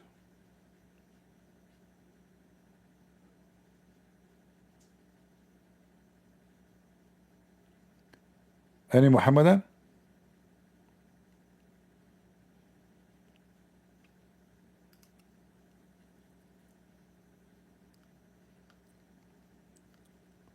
No?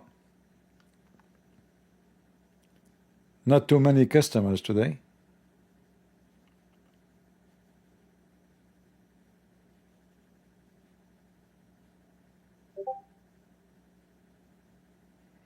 I want Muslims only, please. Any Muslim? Well, isn't this the same person who asked me about killing the children? Tehran?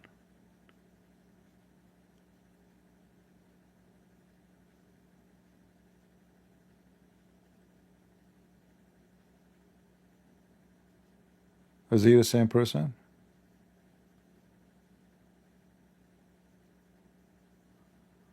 Well, Tehran, I suspect that you are a Muslim because a Muslim will not ask this question about Muhammad says kill babies. So are you really a Muslim or you are,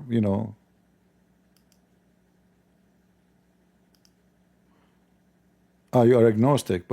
Agnostic. No, I want Muslims, my friend. I don't know what agnostic mean. I find it funny.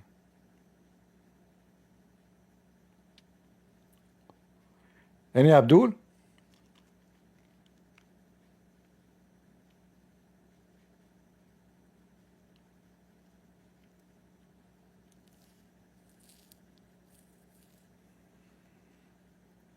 We are out of Abdul. Let us try to increase the number of the view, and we will tell you a bedtime story about the Afrit. Once upon the time, there was a Afrit. Afrit is a genie.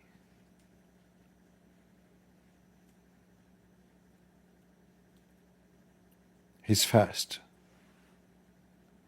He's so powerful. And his specialty is stealing furniture. He can bring you a chair from any place you want. And there was a prophet, he's a Muslim prophet. And because all Muslim prophets are thieves, so this Afrit, he was sitting in front of the prophet Sulaiman. Sulaiman is very well known that he liked to steal furniture. He heard that there's a woman, she have a very nice chair. He said to his people, who can go and steal the chair of this woman? Remember, he's a Muslim, and the Muslim have to steal. One of the genie, Afrit, who is so fast, he said to him, I can do it for you before even you move your butt. Now those stories happen only for people who they are truly prophets of God. It doesn't happen to normal people. Sulaiman, he have control of all the Afrit in the world. The Quran says some of them, they dive for him to bring him jewelries. Some, they dive to bring him rubies. Some, they are building for him. Even the temple of Solomon was built by Afrit, according to Muhammad. This Afrit and his family, they were working together. Very hard for Sulaiman.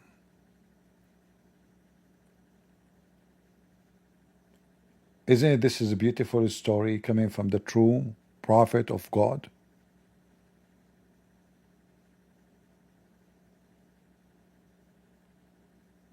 Who can beat such a story for bedtime?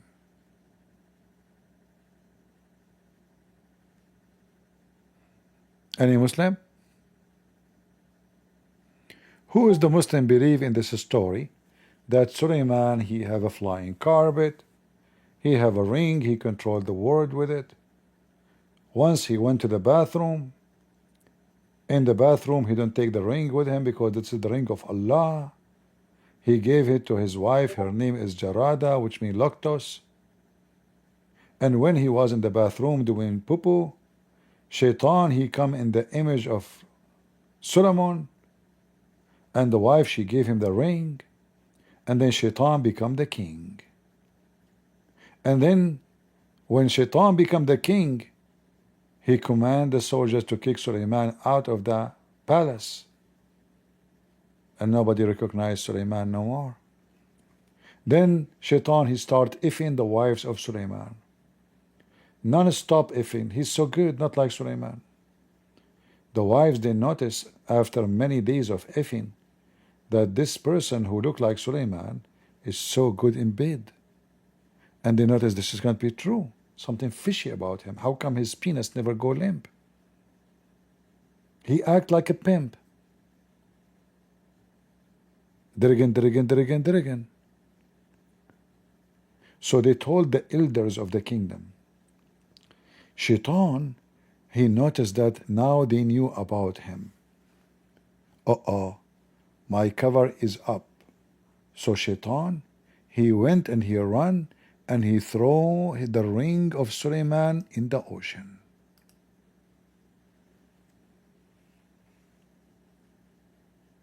And he went and he hid in an island.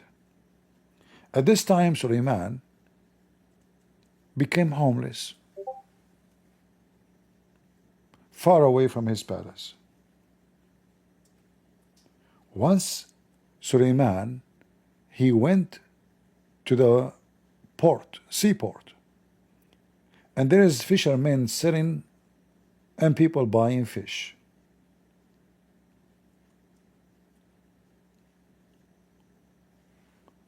So Suleiman, he told one of the men who was buying fish, are you willing to give me 2 fish to feed my family if you let me carry this for you?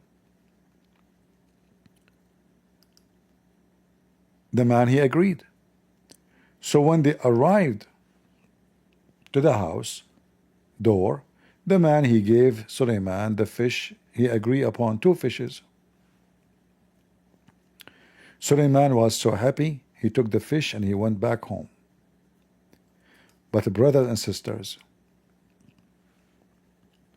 when Suleiman, he tried to clean the fish,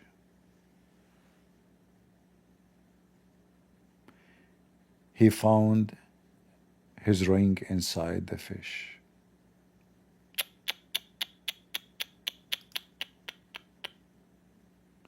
Suleiman, he wore the ring, and again he became the king.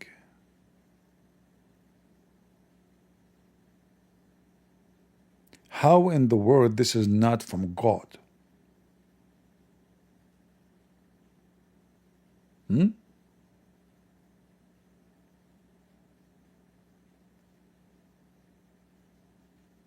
And those Christians, they say to you, Islam is not from God? All these stories is true stories. Suleiman, he have a flying carpet, yes. How big the flying carpet of Suleiman? You will not believe it, how big it is.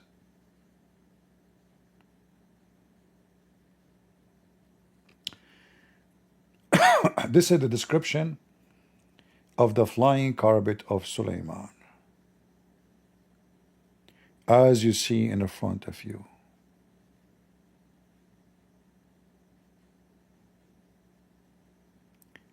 The army of Suleiman was 100 persang, which is equal to 3,500-mile long army.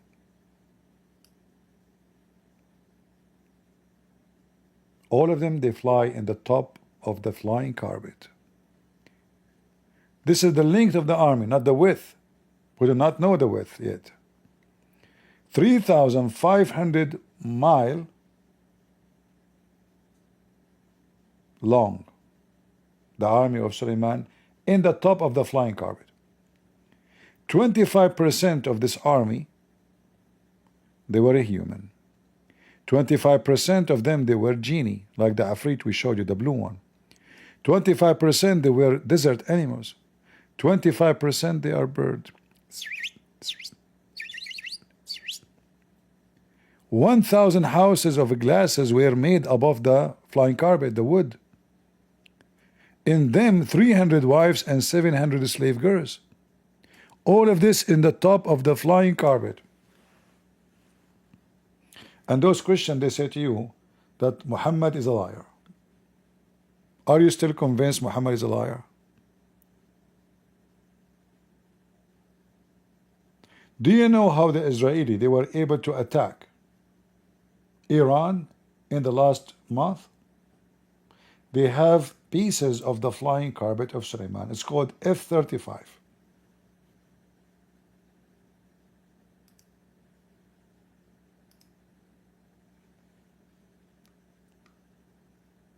And yet people will say to you that Muhammad don't tell true stories. Are you going to believe them really? The army of Suleiman, 3,500 miles long. Only? Yeah, only. The funny that Suleiman he fly with his flying carpet to go to Iraq, but Iraq is half the distance of his army size. So how the flying carpet will fly if the length of the army and the flying carpet is way longer than the distance between, or even to Yemen?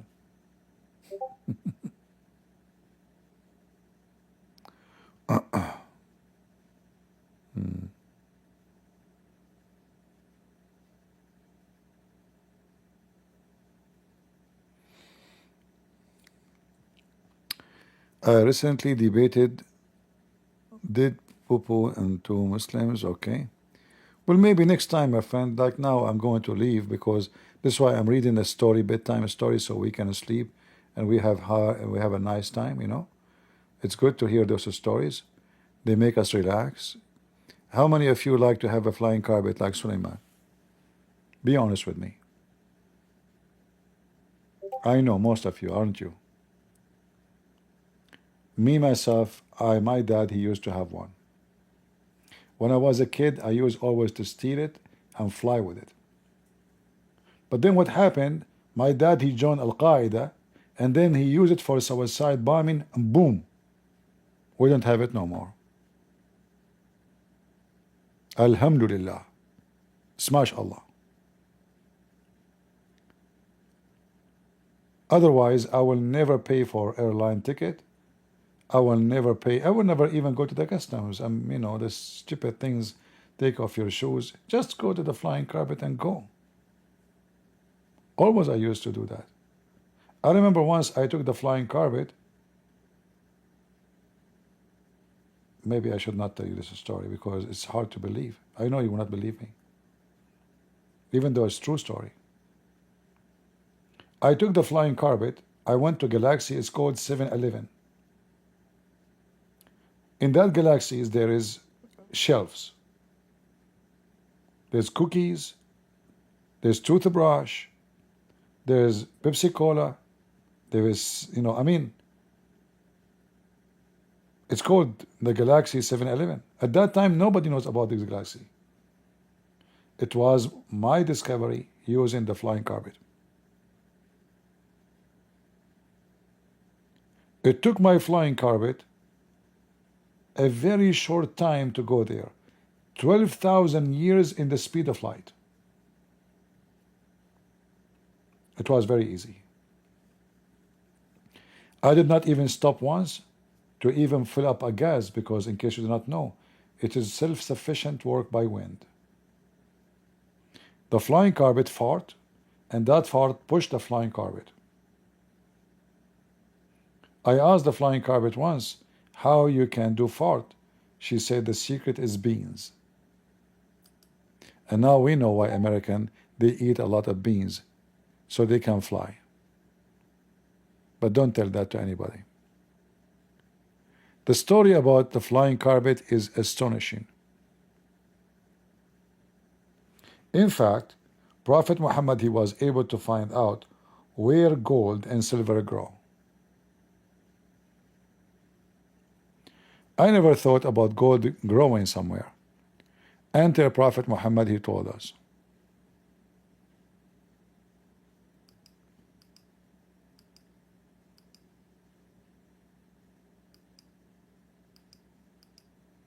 The gold is everywhere. Look at this. When Solomon, he fly with his flying carpet, he arrived at the valley of the ants, where silver and gold grow. In fact, in Arabic it says come. It says grow, not come out.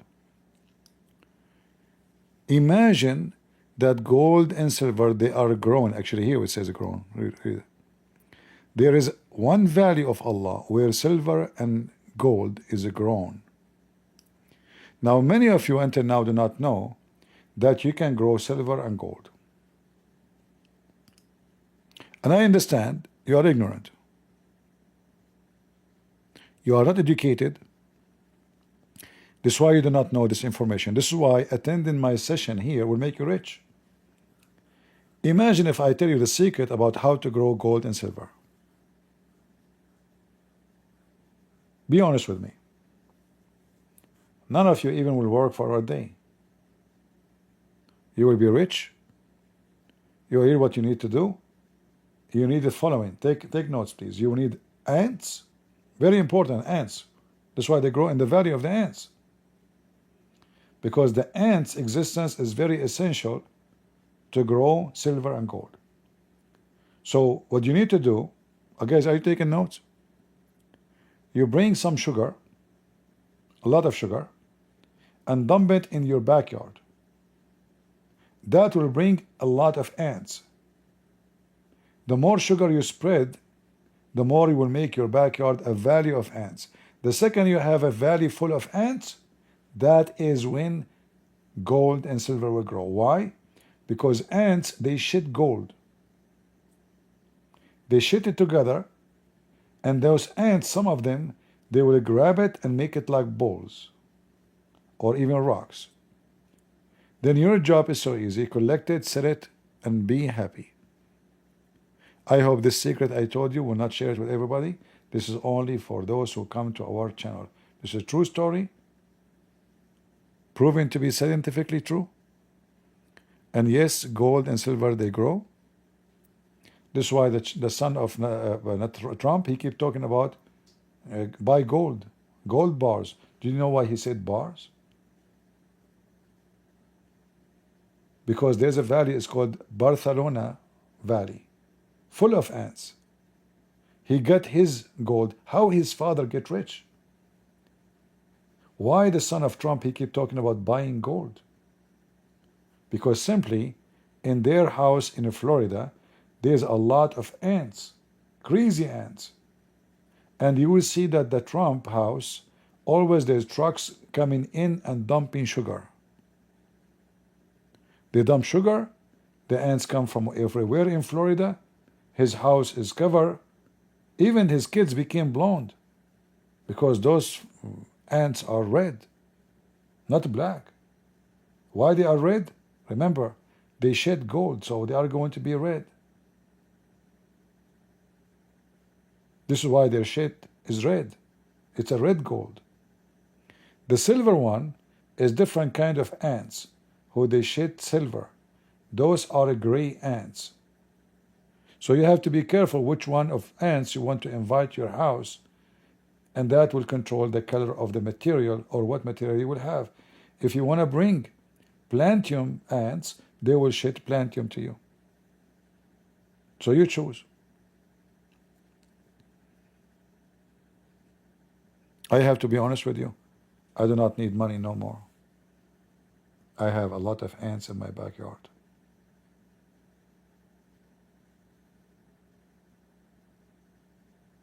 I hope none of you now will come to my house trying to steal my ants who make a lot of gold.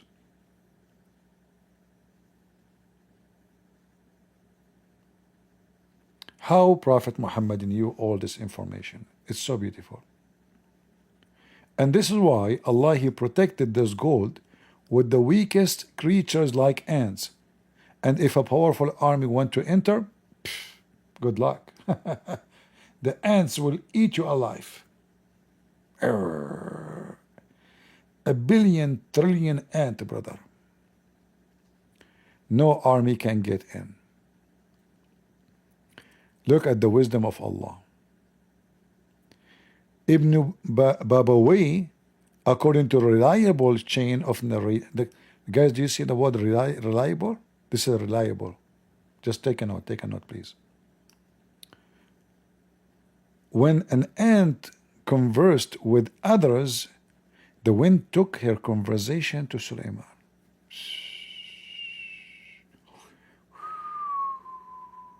The wind. See what the wind can do? So one ant, she was talking to the other ants, Suleiman is on the top of a flying carpet, crossing over the valley of the ants, in the place where gold grow and silver. He heard the conversation, and this is what the Quran is talking about.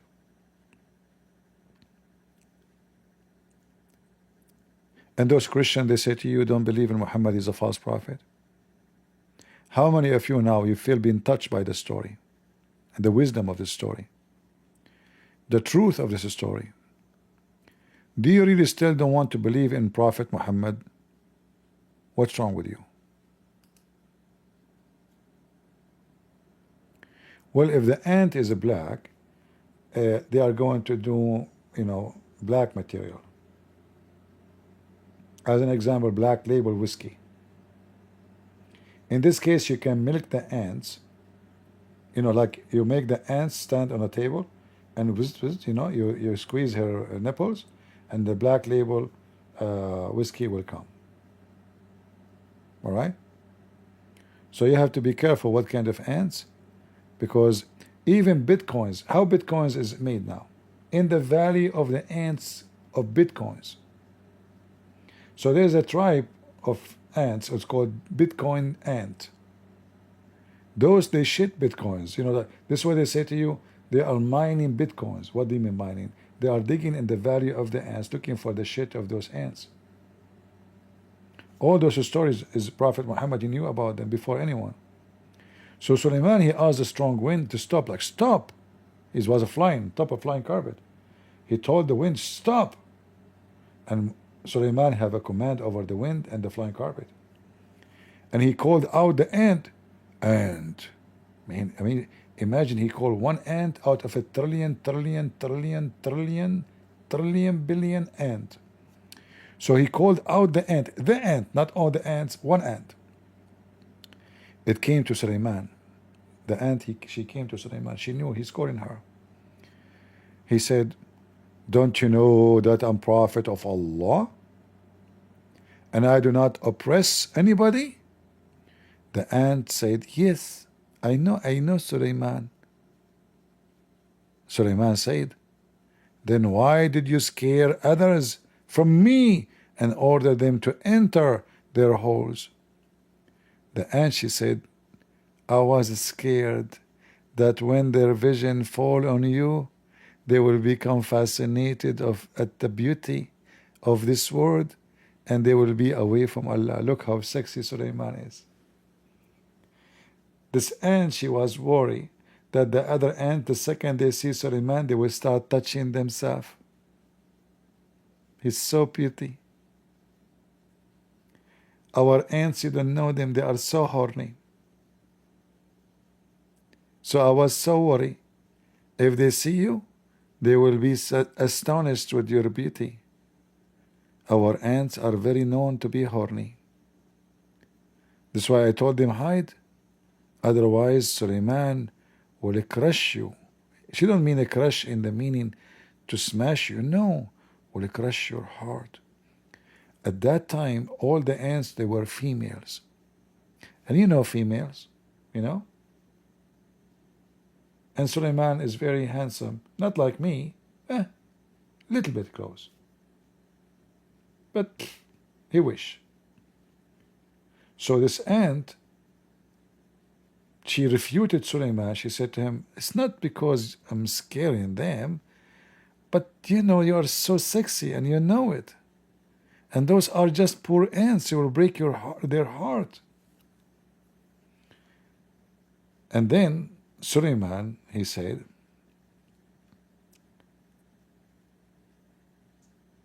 the ant continues saying, she asked Suleiman, who is more honorable? Look at the conversation. Suleiman, he put himself in the corner now. He brought the ant for investigation. The ant now is asking him questions. So the ant asked Suleiman, who is more honorable, you or your father Dawood, which means David? Suleiman, he said, okay, my father is much more esteemed and honorable than me. The ant, she said, huh, really? then why it is so that your name has one more alphabet than your father name? Man, boom! It's not even Christian Prince debating. This aunt, she put Suleiman in the corner. Okay, if your father is more honorable than you, why your name have one more alphabet than your father? Suleiman, he like,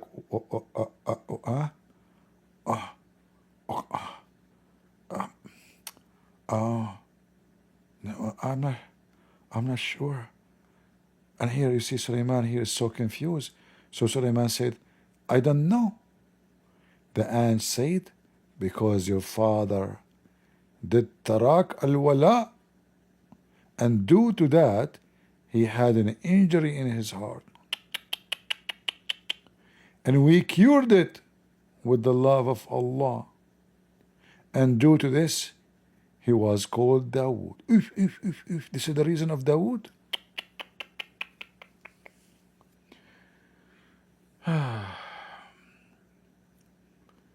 Guys, who is the most honorable person between us? Is the one who have the longer name. Shish kebab. And look how the aunt, she is teaching wisdom to David's son. By the way, all those stories, you will find them in the Legion of the Jews, with some change of the details. So if you search, there's a book, actually this book is a kind of a new book, like maybe 100-year old, maybe more. But it's just a collection of the Jewish legions put together. And you will find the story of Suleiman, which is coming from Jewish tradition. It's just a silly, stupid stories, you know.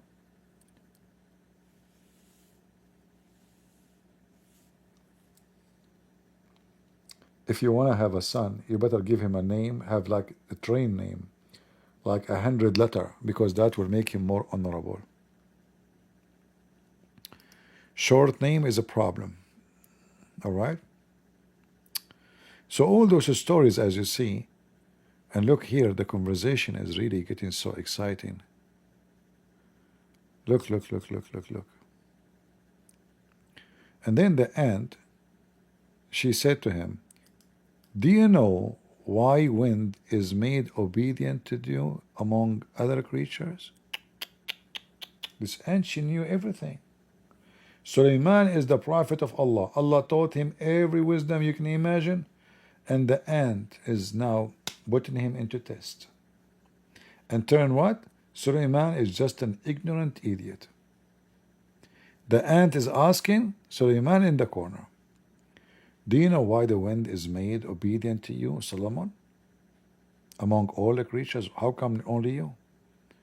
Suleiman, he said, I don't know. What this guy Suleiman know? Nothing. He have no idea what he's, you know. He said, I don't know.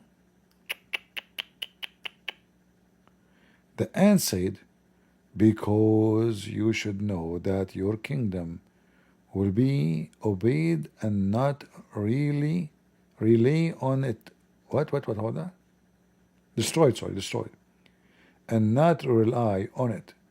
And if Allah, the knower of this world, had made everything obedient to you, then everything in this world would have escaped your prison like the wind escaped from one hand. Anyone understand anything? My wisdom could not comprehend what she just said, this ant. By the way, did you notice I just said she? Because I think this ant, she was spending the whole day doing body care.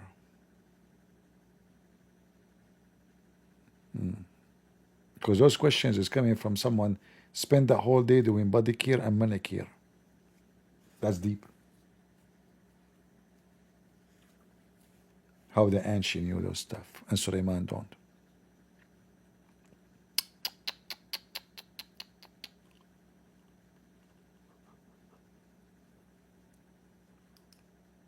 The religion of the Abdul. I noticed that I am yawning, and I think the story made it work. I told you bedtime story, and it made me sleep.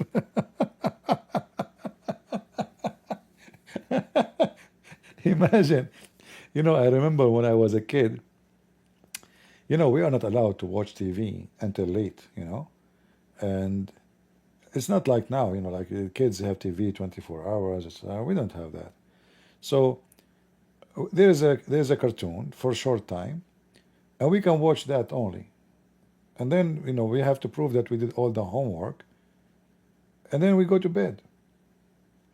But there is an old woman, she's really old, very old. She come to visit my mom. Now, we have a tradition that we cannot be rude to the guest. So the guest is staying until he leave. You cannot say to him, leave. So this woman, she come and she sleep, sitting on the chair. Very old. And the TV is on. All right? And my mom, she get tired, and remember, she cannot say to her, leave. So she sleep too.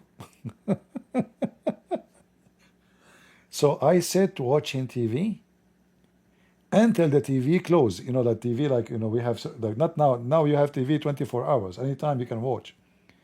Until the picture started flipping and there's nothing in the TV. And I say, Mom, wake up. But then my mom, she noticed that this woman, she come to visit us every day. Every day. And, it's rude to say why you are coming every day. You cannot do that, And one day, this old woman, she saw my mom. She said, how is your son doing? She said, which one? She said, the one who come every day to me, to my house, says my mom asking you to come and visit us.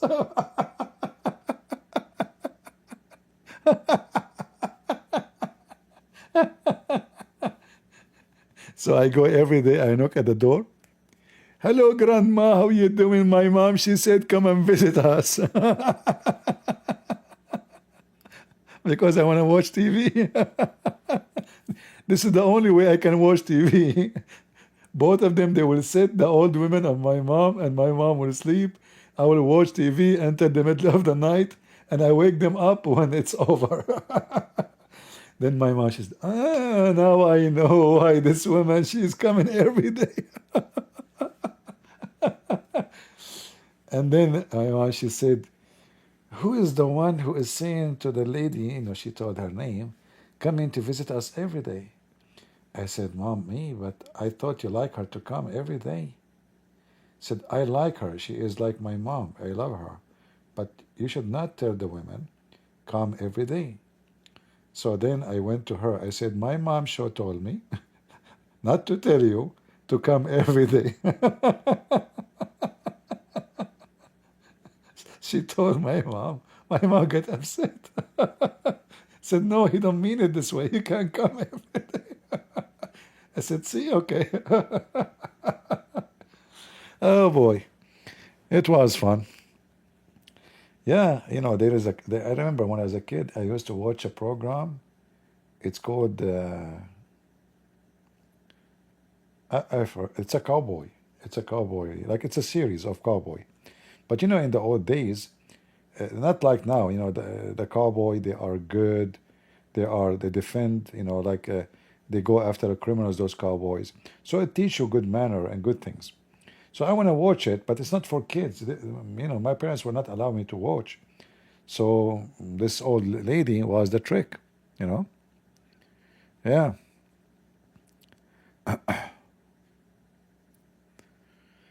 Oh boy. Harut and Marut? No, Harut and Marut is a different story.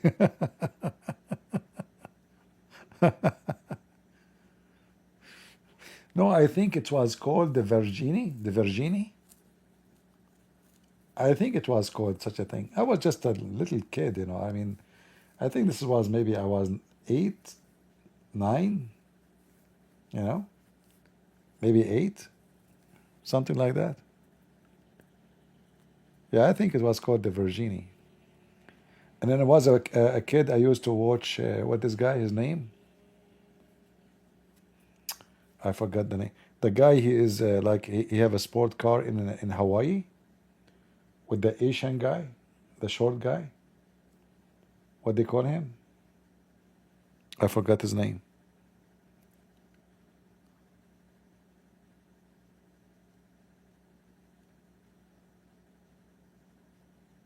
Uh,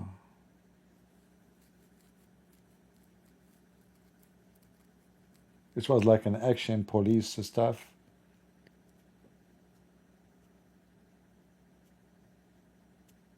Magnum, exactly, Magnum. The same story.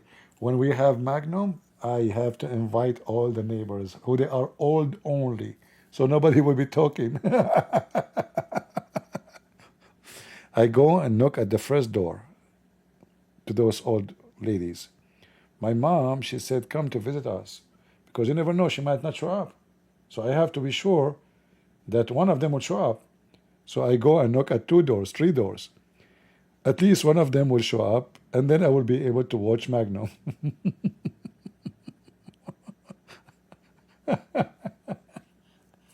Ah, Lord have mercy. Oh boy. We have a Muslim, he's saying, Christian Prince, false teacher. My friend, why you are saying false teachers? Can you bring a story like this you see on the screen about the ant speaking to Suleiman like my story? What about you come to the corner and speaker corner here and get me busted? I have a flying carpet. You want to do that? Huh?